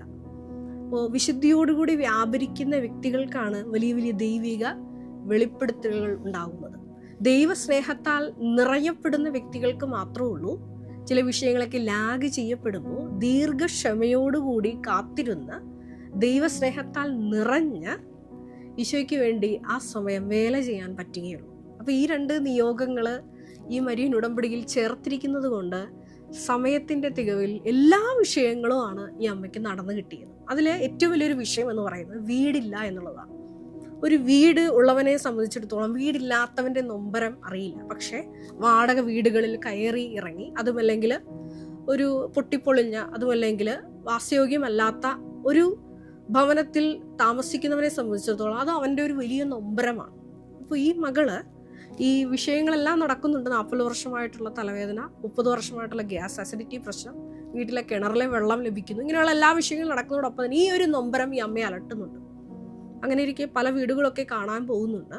അപ്പോൾ മരിയൻ ഉടമ്പടിയിൽ ഇപ്രകാരം വിശുദ്ധിയോടുകൂടി വ്യാപരിച്ചപ്പോൾ, ഞാൻ നേരത്തെ പറഞ്ഞ പോലെ ആ മകളുടേതായ ഒരു ചിട്ടവട്ടങ്ങളൊക്കെ മാറ്റി മരിയൻ ഉടമ്പടിയിൽ സ്വന്തമായിട്ടൊരു പെയിൻ എടുത്ത് ഇൻവെസ്റ്റ് ചെയ്യാൻ തുടങ്ങിയപ്പോൾ ദൈവമാതാവ് ഈ മകളുടെ കൂടെ സഞ്ചരിക്കാൻ തുടങ്ങി. അതിൻ്റെ ഒരു വലിയ തെളിവ് ഇതാണ്. ഞങ്ങൾക്ക് ഭവനമില്ലായിരുന്നു. ഒരു ഭവനത്തിന് വേണ്ടി ഞങ്ങൾ നിരന്തരം ഞാനും എൻ്റെ കുഞ്ഞുങ്ങളും പ്രാർത്ഥിക്കുമായിരുന്നു. അങ്ങനെ പ്രാർത്ഥിച്ചതിൻ്റെ ഫലമായിട്ട് 2024 മെയ് മാസത്തിൽ ഞങ്ങൾ വീട് കാണാനായിട്ട് പോയി. അങ്ങനെ വീട് കാണാനായിട്ട് പല വീടുകളും കണ്ടു, ഒന്നും ഞങ്ങൾക്ക് ഇഷ്ടപ്പെടുന്നില്ല.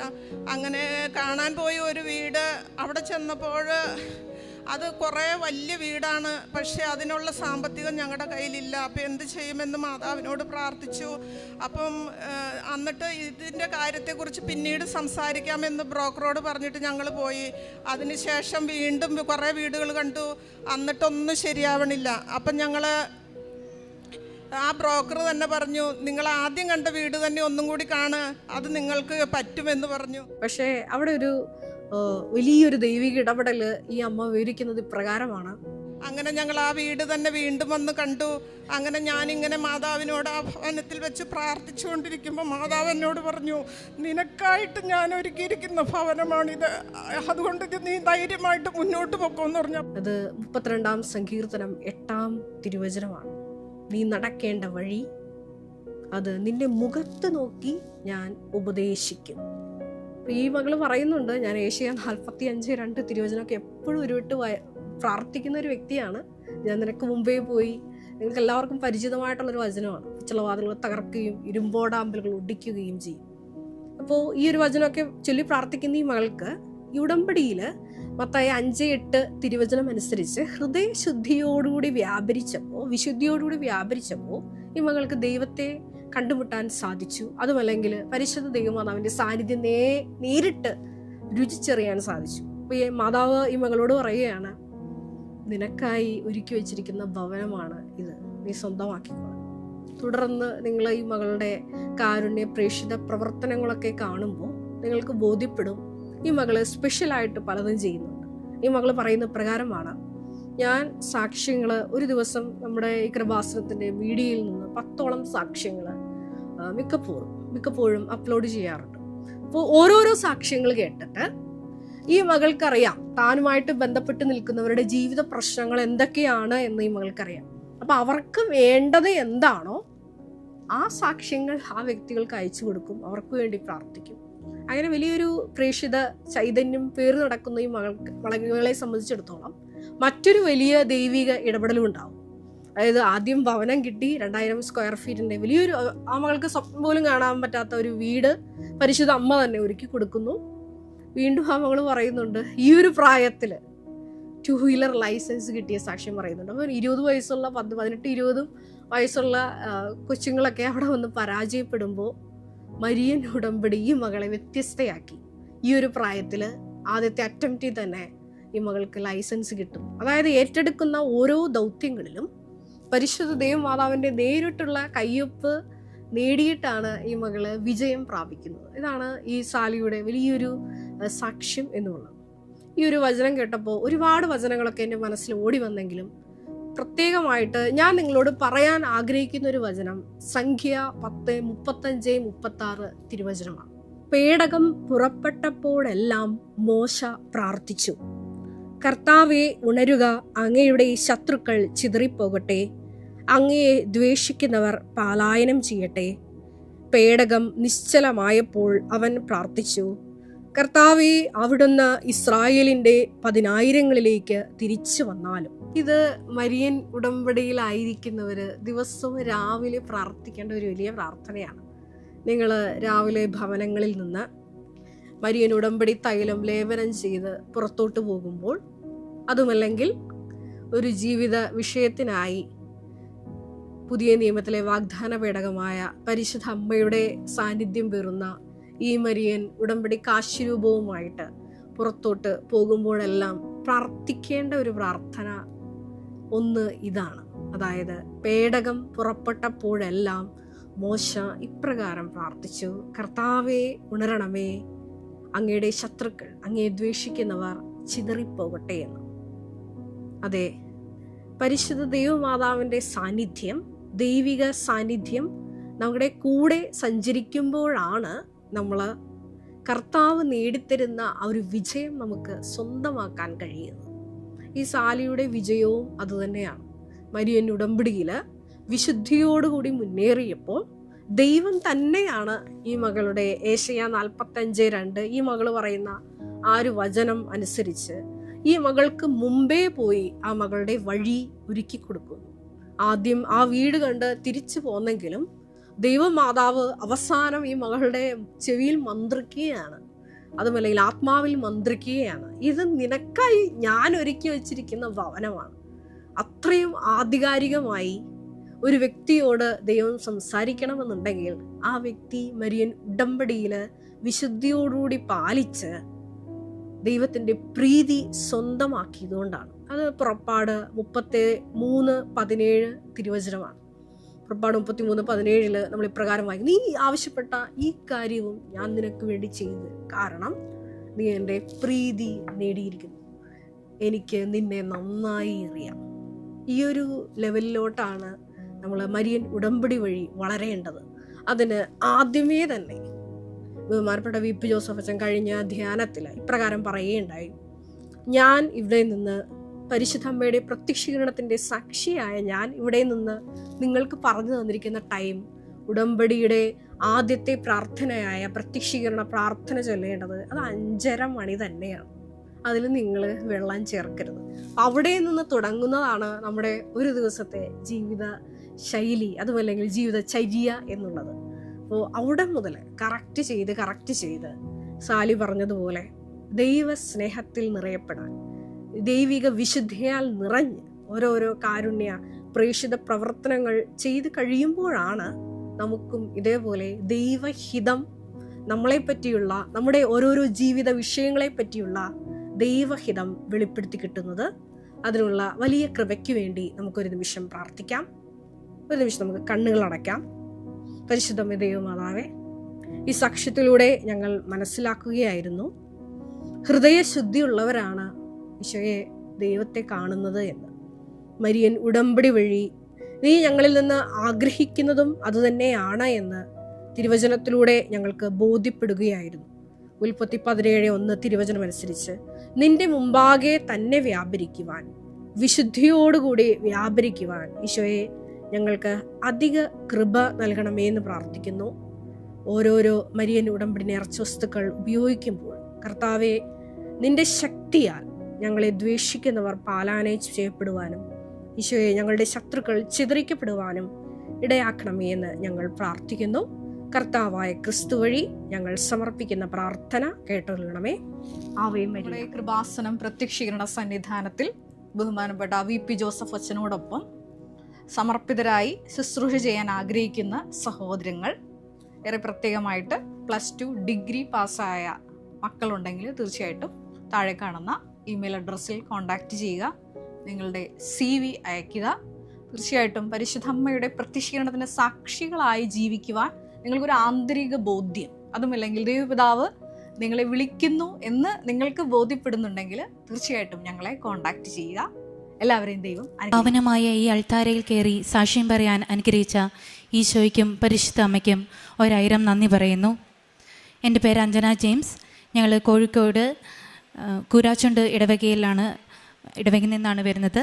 ഹസ്ബൻഡിൻ്റെ പേര് അനൂപ് തോമസ്, മക്കൾ കാതറിൻ, എസ്തർ.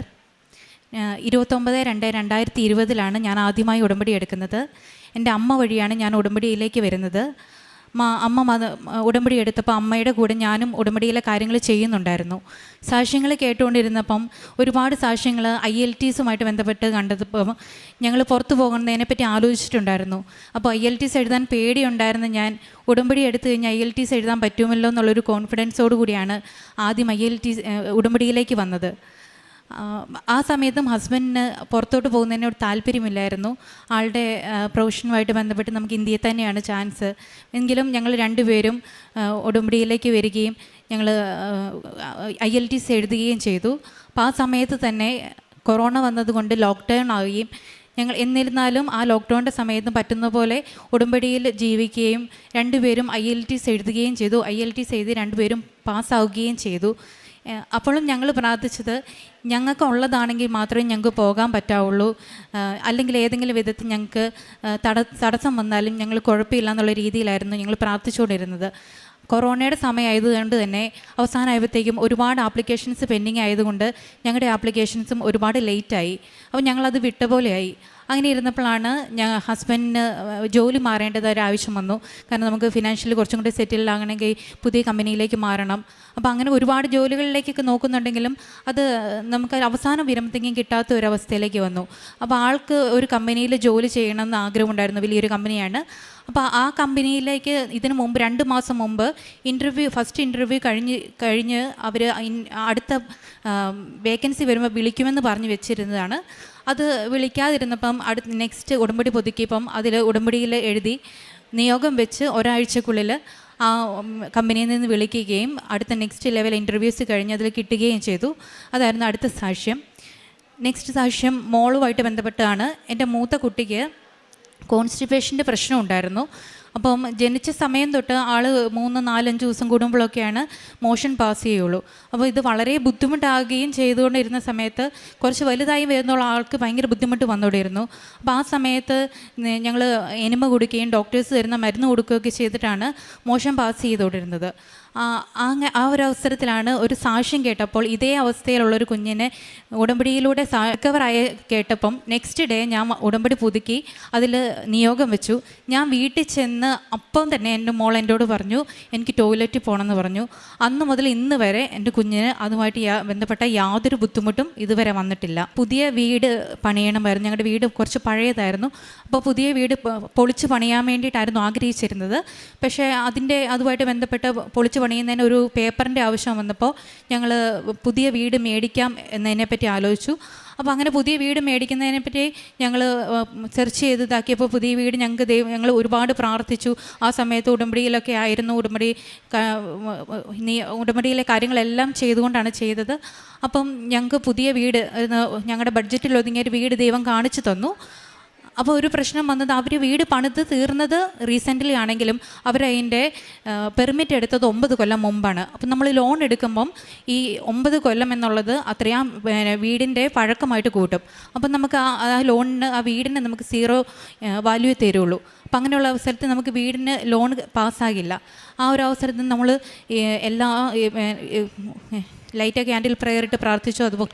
അതുപോലെ തന്നെ ഒരുപാട് സമയം 3, 4, 5 കൊന്തകൾ ചൊല്ലി ബൈബിൾ വായിച്ചൊക്കെ ഒരുപാട് പ്രാർത്ഥിച്ച് കഴിഞ്ഞപ്പോൾ അവരുടെ സിവിൽ എഞ്ചിനീയർ ആ വീട് പോയി കണ്ടു കഴിഞ്ഞപ്പം നമ്മൾ വാങ്ങിയതിനേക്കാളും വില ആ വീടിന് നൽകി നമുക്ക് 2 മാസത്തിനുള്ളിൽ തന്നെ എല്ലാവിധ പേപ്പർ വർക്കുകളും കഴിഞ്ഞ് രജിസ്ട്രേഷൻ ചെയ്ത് കിട്ടാനുള്ള കൃപ ദൈവം ചെയ്തു തന്നു. ഇതെല്ലാം കഴിഞ്ഞ് ഞങ്ങൾ സ്വസ്ഥമായി ജീവിതം നയിച്ചുകൊണ്ട് പോകുന്ന ഒരവസരത്തിലാണ് എനിക്ക് അകാരണമായിട്ട് വളരെ പേടി, ടെൻഷൻ വരാൻ തുടങ്ങി. എന്തോ സംഭവിക്കാൻ പോകുന്ന പോലത്തെ ഒരു വലിയ ഭാരം മനസ്സിന് തോന്നാൻ തുടങ്ങി. അപ്പോൾ മനസ്സിലിങ്ങനെ പ്രാർത്ഥിക്കുന്നു പറയുന്നു. ഞാനിങ്ങനെ പ്രാർത്ഥിച്ചുകൊണ്ടിരിക്കുകയാണ്. എല്ലാ ദിവസവും 3-4 കൊന്തയെല്ലും. അപ്പോൾ എനിക്ക് പേടി, ഇവർക്കെന്തോ മക്കളും ഹസ്ബൻഡുമാണ് വീട്ടിൽ നിന്ന് പുറത്തു പോകുന്നത്. അപ്പോൾ ഇവർക്കെന്തോ അപകടം പറ്റാൻ പോകുന്ന പോലത്തെ ഒരു ഫീലാണ്. അപ്പം ഞാൻ അത് കഴിഞ്ഞപ്പോഴത്തേക്കും വിശുദ്ധ തൈലം എല്ലാ ദിവസവും കുരിച്ച് വരച്ച് ഇവരെ വിടാൻ തുടങ്ങി. ഇത് കഴിഞ്ഞിട്ടും ആ ഒരു പേടി പോകുന്നില്ല. അപ്പോൾ ഒരു ദിവസം ധ്യാനം കൂടിക്കൊണ്ടിരുന്നപ്പോൾ ഹാർട്ട് സംബന്ധമായിട്ടുള്ളൊരു പ്രശ്നം അച്ഛൻ ഇങ്ങനെ പറഞ്ഞപ്പോൾ പെട്ടെന്ന് എനിക്ക് സ്ട്രൈക്ക് ചെയ്തു. ഹസ്ബൻഡിന് ഇവിടെ പഴയ ജോലി ചെയ്തുകൊണ്ടിരുന്ന സമയത്ത് ജോലിയിൽ അവർ ഹെൽത്ത് ചെക്കപ്പ് ചെയ്യും. ആ സമയത്ത് ആൾക്ക് ECGയിൽ വേരിയേഷൻ കാണിച്ചിരുന്നു. പക്ഷെ നമ്മളിവിടെ ഡോക്ടർമാരെ കാണിച്ചപ്പോൾ ബ്ലോക്കോ കാര്യങ്ങളോ ഒന്നുമില്ല, വേറെ പ്രശ്നങ്ങളൊന്നുമില്ല, ഇത് ഈ ഒരു പ്രായത്തിൽ ഉണ്ടാകുന്നതാണ്, ക്രമേണ ശരിയാകുമെന്ന് പറഞ്ഞിരുന്നു. വീണ്ടും നമ്മൾ പുതിയ കമ്പനിയിൽ ഹെൽത്ത് ചെക്കപ്പ് ചെയ്തപ്പം വീണ്ടും ECGയിൽ വേരിയേഷൻ കാണുകയും എക്കോയിൽ വേരിയേഷൻ കാണുകയും ചെയ്തപ്പോൾ അവർ ഡോക്ടറെ കാണണമെന്ന് പറഞ്ഞു. അപ്പോൾ അത് അവിടുത്തെ ഒരു ഞങ്ങൾ ആന്ധ്രയിലായിരുന്നു വർക്ക് ചെയ്തുകൊണ്ടിരുന്നത്. അവിടുത്തെ ഒരു ഹെൽത്ത് സിസ്റ്റവുമായിട്ട് ഞങ്ങൾക്ക് അഡ്ജസ്റ്റ് ചെയ്യാൻ പറ്റാത്തത് കൊണ്ട് ഞങ്ങൾ നാട്ടിൽ വരുമ്പോൾ നല്ല ഡോക്ടറെ കാണാമെന്ന് പറഞ്ഞ് വെച്ചുകൊണ്ടിരിക്കുകയായിരുന്നു. ഞങ്ങൾ പറഞ്ഞു എന്താണേലും ഒരു ഡോക്ടറെ ചുമ്മാ കാണാം, എന്നിട്ട് ആവശ്യമാണെങ്കിൽ നാട്ടിൽ വന്നൊന്നും കൂടെ കാണിക്കാമെന്നുള്ള രീതിയിൽ ഞങ്ങൾ ഡോക്ടറെ കണ്ടു. അന്ന് ആ ഡോക്ടറെ കണ്ട് അത് പെട്ടെന്ന് തന്നെ CT സ്കാൻ എടുത്തു. CT സ്കാൻ എടുത്തു കഴിഞ്ഞപ്പം ആണ് അറിയുന്നത് ആൾക്ക് അയോട്ട ഡൈലേറ്റഡ് എന്ന് പറയുന്ന ഒരു അസുഖമാണ്. അതായത് ഹാർട്ടിലെ മെയിൻ ഒരു വെയിനാണ് അയോട്ട. അത് മാക്സിമം ഡൈലേറ്റഡ് ആയിട്ടാണ് ഇരിക്കുന്നത്. അപ്പോൾ ആൾക്ക് അതിൻ്റേതായ യാതൊരു ലക്ഷണങ്ങളോ ബുദ്ധിമുട്ടുകളോ ഒന്നുമില്ല. ആൾ നല്ല ഹെൽത്തി ആയിട്ടുള്ള പേഴ്സൺ ആയിരുന്നു, നല്ല സ്പോർട്സ് പേഴ്സൺ ആയിരുന്നു. ആൾക്ക് യാതൊരുവിധ ബുദ്ധിമുട്ടുകളോ ഇല്ലാതിരുന്ന പേഴ്സണെ നമ്മൾ ഈ ഒരു ഇത് കണ്ട് നമ്മൾ ചെന്ന് ചെക്ക് ചെയ്തപ്പോഴാണ് ഇങ്ങനെ ഒരു പ്രശ്നം കണ്ടത്. അപ്പോൾ ഡോക്ടർ പറഞ്ഞു എത്രയും പെട്ടെന്ന് തന്നെ സർജറി ചെയ്യണം, ഓപ്പൺ ഹാർട്ട് സർജറിയാണ്. അപ്പം നമ്മൾ ഇങ്ങനെ സ്ട്രൈക്കായിട്ട് നിന്നു. ഞാൻ ചോദിച്ചു, എൻ്റെ ദൈവമേ, ഞാൻ ഉടമ്പടിയിലാണല്ലോ, ഇതെല്ലാം ചെയ്യുന്നുണ്ടല്ലോ, ഈ ചോദിക്കുന്ന എല്ലാം തന്നിട്ട് എന്തുകൊണ്ട് ഇങ്ങനെ തന്നു? അപ്പോൾ എനിക്ക് പ്രാർത്ഥിക്കാൻ പറ്റുന്നില്ല. ഞാൻ പ്രാർത്ഥിക്കുമ്പോഴൊക്കെ എനിക്ക് മനസ്സിലേക്ക് ഒരു പാട്ടാണ് ഒഴുകുന്നത്, ഈശോയ്ക്ക് വേണ്ടിയാണ് എല്ലാം ചെയ്യുന്നെങ്കിൽ എൻ മനമേ ആശങ്ക വേണ്ട, ഇപ്പോൾ വരുന്നതാം ദുഃഖദുരിതങ്ങൾ കൈനീട്ടി വാങ്ങുക മോദ. അപ്പോൾ എനിക്ക് മനസ്സിലായി, നമുക്ക് സന്തോഷം മാത്രമല്ല, ദുഃഖം ദൈവം തരുമ്പോഴും നമ്മളത് സന്തോഷത്തോടു കൂടി ദൈവത്തിൻ്റെ മഹത്വത്തിന് വേണ്ടി സ്വീകരിക്കണം. അന്ന് ഞങ്ങൾ പറഞ്ഞു, ഈശോയെ, ഞങ്ങൾ ഇത് ഒരു ത്യാഗമായിട്ടുള്ള ഏറ്റെടുക്കുകയാണ്. പക്ഷേ ഇത് ഇപ്പം എങ്ങനെയുണ്ടോ അതേപോലെ എനിക്ക് തിരിച്ചു തരണം ആളെ. അന്ന് ഞങ്ങളത് ഏൽപ്പിച്ചു. പക്ഷേ അത് കഴിഞ്ഞ് പിന്നീട് എനിക്ക് കരയേണ്ടി വന്നിട്ടില്ല. കാരണം അന്ന് ഞങ്ങൾ കേരളത്തിലേക്ക് വരുന്നോടം തൊട്ട് ഞങ്ങളുടെ എല്ലാ കാര്യങ്ങളും ഒരുപാട് പേരിടപെട്ട് നടത്തി തരുമായിരുന്നു. ഞങ്ങൾ ഹോസ്പിറ്റലിൽ വന്നപ്പോൾ ഞങ്ങളൊരു VIPകളെ പരിഗണിക്കുന്ന പോലെയാണ്. എല്ലാ ഡിപ്പാർട്ട്മെൻറ്റിലും ചെല്ലുമ്പം ഇന്ന ആളല്ലേ പറഞ്ഞിട്ടുണ്ടായിരുന്നു എന്ന് പറഞ്ഞ് എല്ലാ കാര്യങ്ങളും. അത് കഴിഞ്ഞ് 10 ദിവസം ഹോസ്പിറ്റൽ സർജറി സക്സസ്ഫുള്ളായിട്ട് കഴിഞ്ഞു. 10 ദിവസം ഹോസ്പിറ്റൽ സ്റ്റേ പറഞ്ഞ ആളെ ഒരാഴ്ച കൊണ്ട് ഡിസ്ചാർജ് ചെയ്തു. 11 ലക്ഷം രൂപയോളം നമുക്ക് എക്സ്പെൻസ് വന്നത് കമ്പനി ഏറ്റെടുത്തു. അതുപോലെ തന്നെ 3 മാസം നമുക്ക് റെസ്റ്റ് പറഞ്ഞു. ആ റെസ്റ്റ് ഫുൾ സാലറിയോട് കൂടി കമ്പനി അനുവദിച്ചു തന്നു. ആ 3 മാസത്തിനുള്ളിൽ തന്നെ ആൾ ബാക്ക് ടു നോർമലായി നമുക്ക് തന്നു. ദൈവത്തിൻ്റെ ഒരു വലിയൊരു അനുഗ്രഹമായിരുന്നു. കാരണം നമുക്കറിയാം, നമ്മൾ ഒരുപാട് കാണാറുണ്ട്, പിന്നെ ഹാർട്ട് അറ്റാക്ക് അല്ലെങ്കിൽ കുഴഞ്ഞു വീണ് മരിച്ചു എന്നൊക്കെ കരുതുന്ന ഇതുപോലെയുള്ള സംഭവങ്ങൾ, പ്രശ്നങ്ങൾ ഐഡൻറ്റിഫൈ ചെയ്യാതിരിക്കുമ്പോഴാണ് ഇതുപോലുള്ള ആൾക്കാർ പെട്ടെന്ന് മരിച്ചു പോകുന്നത്. അപ്പോൾ ഇത് നമുക്ക് കാണിച്ചു തന്ന് ദൈവം വഴി നടത്തി അത് ചെയ്ത് തന്നത് ദൈവത്തിൻ്റെ ഏറ്റവും വലിയൊരു അനുഗ്രഹമാണ് ആയിട്ട് കാണുന്നു. അങ്ങനെ ഞങ്ങൾ വീണ്ടും ജോലിക്ക് റീസ്റ്റാർട്ട് ചെയ്തു. അപ്പോൾ അങ്ങനെ നമുക്ക് വേണ്ട ഇടയ്ക്ക് ചെക്കപ്പിന് വരണം. നാട്ടിലേക്ക് വരാനൊക്കെയാണെങ്കിൽ ഇത്തിരി ബുദ്ധിമുട്ടായതുകൊണ്ട് നമ്മൾ അടുത്ത സ്ഥലത്തേക്ക്, കേരളത്തിലേക്ക് അല്ലെങ്കിൽ കേരളത്തിനടുത്തുള്ള സ്ഥലത്തേക്ക് നോക്കിയിരുന്നു. അപ്പം നമുക്ക് ട്രാൻസ്ഫറായിട്ട് കിട്ടിയില്ല. അപ്പോൾ വേറെ കമ്പനിയിലേക്ക് നമ്മൾ ട്രൈ ചെയ്യാൻ വേണ്ടി നോക്കി. അപ്പോൾ ആ സമയത്തും ഒരുപാട് കോൾസ് വരുന്നുണ്ട്. പക്ഷേ ഒന്നെങ്കിൽ നമ്മുടെ ജോബ് മാച്ചാകിയാൽ അങ്ങനെ പല ഇഷ്യൂ കാരണം ഇത് മാറിപ്പോയിക്കൊണ്ടിരിക്കുകയാണ്. അപ്പോൾ ആളുടെ അടുത്ത് പറഞ്ഞു, നമ്മുടെ മെറിറ്റ് ഉണ്ട്, പക്ഷെ നമ്മുടെ മെറിറ്റ് കൊണ്ട് നമുക്ക് നടക്കില്ല, നമ്മുടെ ഗ്രേസ് കൊണ്ട് നടക്കുമെന്ന് നോക്കാം. അപ്പോൾ ആളെ കൊണ്ട് തന്നെ, ഹസ്ബൻഡ് തന്നെ ലൈറ്റ് ക്യാൻഡിൽ പ്രയർ ഇട്ടു. ഒരാഴ്ചക്കുള്ളിൽ ഒരു 2-3 കമ്പനികളിൽ അടുപ്പിച്ചു വന്നു. അപ്പോൾ ഞങ്ങൾക്ക് മനസ്സിലായി, ഞങ്ങളുടെ ജീവിതത്തിൽ ഞങ്ങൾ ആവശ്യപ്പെടുന്നത് ദൈവം തരുന്നുണ്ട്, പക്ഷേ അത് ഏറ്റവും നല്ലത് നമ്മൾ ദൈവത്തിന് വിട്ടുകൊടുത്താലേ നടക്കുകയുള്ളൂ. അപ്പം ഞങ്ങൾ ഇങ്ങനെ പ്രാർത്ഥിച്ചു, ദൈവമേ, ഞങ്ങൾക്ക് ഏറ്റവും നല്ലതെന്ന് എന്താണെന്ന് നിനക്കറിയാം, അതുകൊണ്ട് അത് ഞങ്ങൾക്ക് മേടിച്ചു തന്നാൽ മതി, ബാക്കി ഞങ്ങൾ നല്ലതെന്ന് വിചാരിക്കുന്ന എങ്ങനെയാണെങ്കിലും മാറിപ്പോകണം. അപ്പം ഞങ്ങൾക്ക് കിട്ടി എന്ന് വിചാരിച്ച ജോലി പോലും എന്തെങ്കിലും ചെറിയ ഇഷ്യൂ കാരണം അല്ലെങ്കിൽ കമ്പനിയുടേതായ പ്രശ്നങ്ങൾ കാരണം മാറിപ്പോയി. അങ്ങനെ ഞങ്ങൾക്ക് തിരുവനന്തപുരത്ത് തന്നെ വേറൊരു കമ്പനിയിൽ നല്ലൊരു പോസ്റ്റിലേക്ക് തന്നെ ആൾക്ക് ജോലി കിട്ടി. ഞങ്ങളിപ്പോൾ തിരുവനന്തപുരത്തേക്ക് വരികയും ചെയ്തു. അത് കഴിഞ്ഞ് അപ്പം ഞങ്ങൾ പഴയ വീട് വിൽക്കാനുണ്ടായിരുന്നു. അപ്പോൾ അത് ഒരുപാട് തടസ്സങ്ങളായിരുന്നു, പേപ്പർ വർക്കുകളുടേതായ ഒരുപാട് തടസ്സങ്ങളുണ്ടായിരുന്നു. അപ്പോൾ ആ തടസ്സങ്ങളെല്ലാം മാറാൻ വേണ്ടി ഞങ്ങൾ ഹസ്ബൻഡിൻ്റെ പെങ്ങളും എല്ലാം വിശ്വാസപ്രമാണം ചൊല്ലി വീടിന് ചുറ്റും ഉപ്പിടുകയൊക്കെ ചെയ്തിരുന്നു. അപ്പോൾ അത് കഴിഞ്ഞ പാടെ തന്നെ വേറൊരു ആൾക്കാർ വന്ന് നമുക്ക് സ്ഥലം കച്ചവടമായി. കഴിഞ്ഞ മാസം അതിൻ്റെ രജിസ്ട്രേഷൻ കഴിഞ്ഞു. പിന്നെയുള്ള കഴിഞ്ഞ പ്രാവശ്യം ഞാൻ ഉടമ്പടി പുതുക്കിയപ്പം എഴുതിയിരുന്നു, ഞങ്ങൾക്കൊരു പുതിയ കാറ് വാങ്ങുന്ന കാര്യം എഴുതിയിരുന്നു. അപ്പോൾ ഞങ്ങളുടെ വണ്ടി പഴയതായതുകൊണ്ടാണ് എഴുതിയത്. അപ്പം ഞാൻ എഴുതി ആൾ ഞങ്ങൾക്ക് ലോങ് ഡ്രൈവൊക്കെ പോകേണ്ടതാണ്, ആൾക്ക് സർജറി ചെയ്തതാണ്, അപ്പം ഒരു ഓട്ടോമാറ്റിക് വണ്ടിയാണ് ഞാൻ എഴുതിയത്. പിന്നീട് ഞങ്ങൾ പ്ലാൻ അതൊക്കെ മാറ്റി ഞങ്ങൾ മാനുവൽ മതിയെന്ന് ഞങ്ങൾ വിചാരിച്ചു. വിചാരിച്ചു. പക്ഷെ ഞങ്ങൾ നാട്ടിൽ വന്നു കഴിഞ്ഞ് കഴിഞ്ഞപ്പം നേരത്തെ എപ്പോഴോ എൻക്വയറി ചെയ്തിട്ട ആൾക്കാർ വിളിച്ചിട്ട് പറഞ്ഞു ഇന്ന പോലെ ഒരു വണ്ടി ഡെലിവറി ചെയ്യാൻ പാകത്തിന് ഇട്ടിട്ടുണ്ടായിരുന്നു. അപ്പോഴാണ് ആ നിമിഷം അവർക്ക് പുറത്തോട്ട് പോകേണ്ടി വന്നു. നിങ്ങൾക്കിപ്പോൾ എടുക്കുവാണെങ്കിൽ നിങ്ങൾക്ക് ഓഫറിന് തരുമെന്ന് പറഞ്ഞു. അങ്ങനെ ഞങ്ങൾ അവർ പറഞ്ഞ 1-2 ഡോക്യുമെൻറ്റ്സ് കൊടുത്തു. പിറ്റേ ദിവസം അവർ പറഞ്ഞു നിങ്ങൾക്ക് ലോൺ പാസ്സായിട്ടുണ്ട്. അപ്പം ഞങ്ങൾ വിചാരിച്ചതേ അല്ല. പക്ഷേ രണ്ടാമത്തെ മോളുടെ ബർത്ത്ഡേയുടെ അന്ന് തന്നെ ഡിസംബറിന് മുമ്പ് തന്നെ ദൈവം ഞങ്ങൾക്ക് ആ വണ്ടി ഡെലിവറി ചെയ്ത് തന്നു. ഇതുപോലെ ഒരുപാട് അനുഗ്രഹങ്ങൾ ഞങ്ങൾക്ക് ദൈവം തന്നിട്ടുണ്ട്. ചെറുതും വലുതുമായിട്ടുള്ള ഒരുപാട് രോഗസൗഖ്യങ്ങൾ. എനിക്ക് 15 വർഷമായിട്ട് എനിക്ക് മൈഗ്രെയിൻ ഉണ്ടായിരുന്നു. അത് ഒരു 2-3 ടാബ്ലറ്റ്സ് ഹൈ ഡോസ് കഴിച്ചാൽ എനിക്ക് കുറയുന്നുള്ള അവസ്ഥയായിരുന്നു. പക്ഷേ ഇപ്പം ഇടയ്ക്ക് എനിക്ക് സാധാരണ ആൾക്കാർ ഉറക്കം ഉളയ്ക്കുമ്പോൾ അല്ലെങ്കിൽ ഓവറായിട്ട് വായിക്കുമ്പോൾ ഒക്കെ വരുന്ന പോലെ ചെറിയ തലവേദനകൾ വരാറുണ്ട്. എങ്കിലും പണ്ടത്തെ ഒരു മൈഗ്രെയിൻ്റേതായ പ്രശ്നങ്ങളൊന്നും എനിക്കിപ്പോൾ വരാറില്ല. അതുപോലെ എൻ്റെ കസിൻസിന് വേണ്ടിയൊക്കെ ഞാൻ ഒരുപാട് നിയോഗങ്ങൾ എഴുതിയിട്ടതൊക്കെ നന്നായി നടക്കാറുണ്ട്. പക്ഷെ അവരില്ലാത്തതുകൊണ്ട് അതൊന്നും പറയുന്നില്ല. ഇത്രയൊക്കെ അനുഗ്രഹങ്ങൾ ഞങ്ങൾക്ക് ചെയ്തു തന്ന് ഞങ്ങളുടെ വലത്തും ഇടത്തുമായി പരിശുദ്ധ അമ്മയും ഈശോയും ഞങ്ങളെ കൈപിടിച്ച് നടത്തുന്നതിനെ ഓർത്ത് ഞങ്ങൾ എല്ലാവരും ഒരുപാട് നന്ദി പറയുന്നു. ഞങ്ങളുടെ ആത്മീയ ജീവിതത്തിൽ ഞങ്ങൾക്കുണ്ടായ മാറ്റം എന്ന് പറഞ്ഞു കഴിഞ്ഞാൽ ഞങ്ങൾ പരമാവധി എല്ലാ ദിവസവും കുർബാന കൂടാനും കുരിശ് വായിക്കാനും ബൈബിൾ വായിക്കാനും അതുപോലെ തന്നെ കിട്ടുന്ന സമയത്തൊക്കെ ദൈവവചനങ്ങൾ അച്ഛന്മാർ പറയുന്നതും കേൾക്കാനും അങ്ങനെ ഇവിടുത്തെ ഡെയിലി ബ്രെഡ് അങ്ങനെ എല്ലാം കേൾക്കാനും കാണാനും എല്ലാം ശ്രമിക്കാറുണ്ട്. അതുപോലെ തന്നെ കാരുണ്യ പ്രവൃത്തികൾ എന്ന് പറഞ്ഞു കഴിഞ്ഞാൽ ഞങ്ങൾ കേരളത്തിലായിരുന്നപ്പം ഫുഡ് ഉണ്ടാക്കി മെഡിക്കൽ കോളേജിൽ അങ്ങനെ കൊണ്ട് കൊടുക്കുമായിരുന്നു. ആന്ധ്രയിലായിരുന്നപ്പോൾ ഞങ്ങൾ പ്രോസസ്ഡ് ഫുഡ് പാക്കറ്റ് ഫുഡ് മേടിച്ച് ആൾക്കാർക്ക് കൊടുക്കുകയാണ് ചെയ്തുകൊണ്ടിരുന്നത്. പ്രേക്ഷിത പ്രവർത്തനം എന്ന് പറഞ്ഞാൽ പിന്നെ അതുപോലെ തന്നെ ഞങ്ങൾക്ക് ഒരു മാസം കാരുണ്യപ്രവൃത്തി ചെയ്യാനുള്ള ആൾക്കാർ അല്ല പൈസയായിട്ടോ അങ്ങനെയൊക്കെ റിക്വസ്റ്റ് ചെയ്ത് ഞങ്ങളുടെ അടുത്ത് വിളിക്കും. അപ്പോൾ മാസാവസാനം ആണെങ്കിൽ പോലും ഞങ്ങളുടെ കയ്യിലുള്ളത് എന്താണെന്ന് വെച്ച് കഴിഞ്ഞാൽ കൊടുക്കാനുള്ള ഒരു സാഹചര്യം ഞങ്ങൾക്ക് ദൈവം ഒരുക്കി തരാറുണ്ട്. പ്രേക്ഷിത പ്രവർത്തനം എന്ന് പറഞ്ഞു കഴിഞ്ഞാൽ പത്രവിതരണമാണ് മെയിനായിട്ട്. ഇവിടെ ഉണ്ടായിരുന്നപ്പോൾ മലയാളം പത്രങ്ങളായിരുന്നു ഹോസ്പിറ്റലുകളിലും പൊതുസ്ഥലങ്ങളിലുമായിരുന്നു കൊടുത്തുകൊണ്ടിരുന്നത്. ആന്ധ്രയിലായിരുന്നപ്പോൾ ഞങ്ങൾ തെലുങ്ക് പത്രം മേടിച്ചോട് പോയി അവിടെയുള്ള ആൾക്കാർക്ക് കൊടുക്കുമായിരുന്നു. പിന്നെ ഇവിടുത്തെ സാക്ഷ്യങ്ങളും അച്ഛൻ്റെ ഡെയിലി ബ്രെഡൊക്കെ ഡെയിലി സ്റ്റാറ്റസ് ഇടുകയും സാക്ഷ്യങ്ങൾ കേൾക്കുമ്പോൾ അതുമായിട്ട് റിലേറ്റ് ചെയ്തിട്ടുള്ള പ്രശ്നങ്ങൾ അനുഭവിക്കുന്ന ആൾക്കാർക്ക് അത് ഷെയർ ചെയ്യുകയും ആണ് ചെയ്തുകൊണ്ടിരിക്കുന്നത്. ഇത്രയൊക്കെ ചെയ്തു തന്ന പരിശുദ്ധ മാതാവിനും ഈശോയ്ക്കും കോടാനുകോടി നന്ദി പറയുന്നു. വിശുദ്ധ മത്തായിയുടെ സുവിശേഷം 6-ാം അധ്യായം 6-ാം തിരുവചനം. എന്നാൽ നീ പ്രാർത്ഥിക്കുമ്പോൾ നിന്റെ മുറിവിൽ കടന്ന് കതകടച്ച് രഹസ്യമായി നിന്റെ പിതാവിനോട് പ്രാർത്ഥിക്കുക. രഹസ്യങ്ങൾ അറിയുന്ന പിതാവ് നിനക്ക് പ്രതിഫലം നൽകും. പിതാവ് ഇതെല്ലാം അറിയുന്നു എന്ന് അവിടുത്തെ പരിപാലനയെക്കുറിച്ച് ഈശോ പറയുമ്പോൾ നമ്മെ പഠിപ്പിക്കുന്നതിൻ്റെ മറ്റൊരു വശം കൂടിയാണിത്.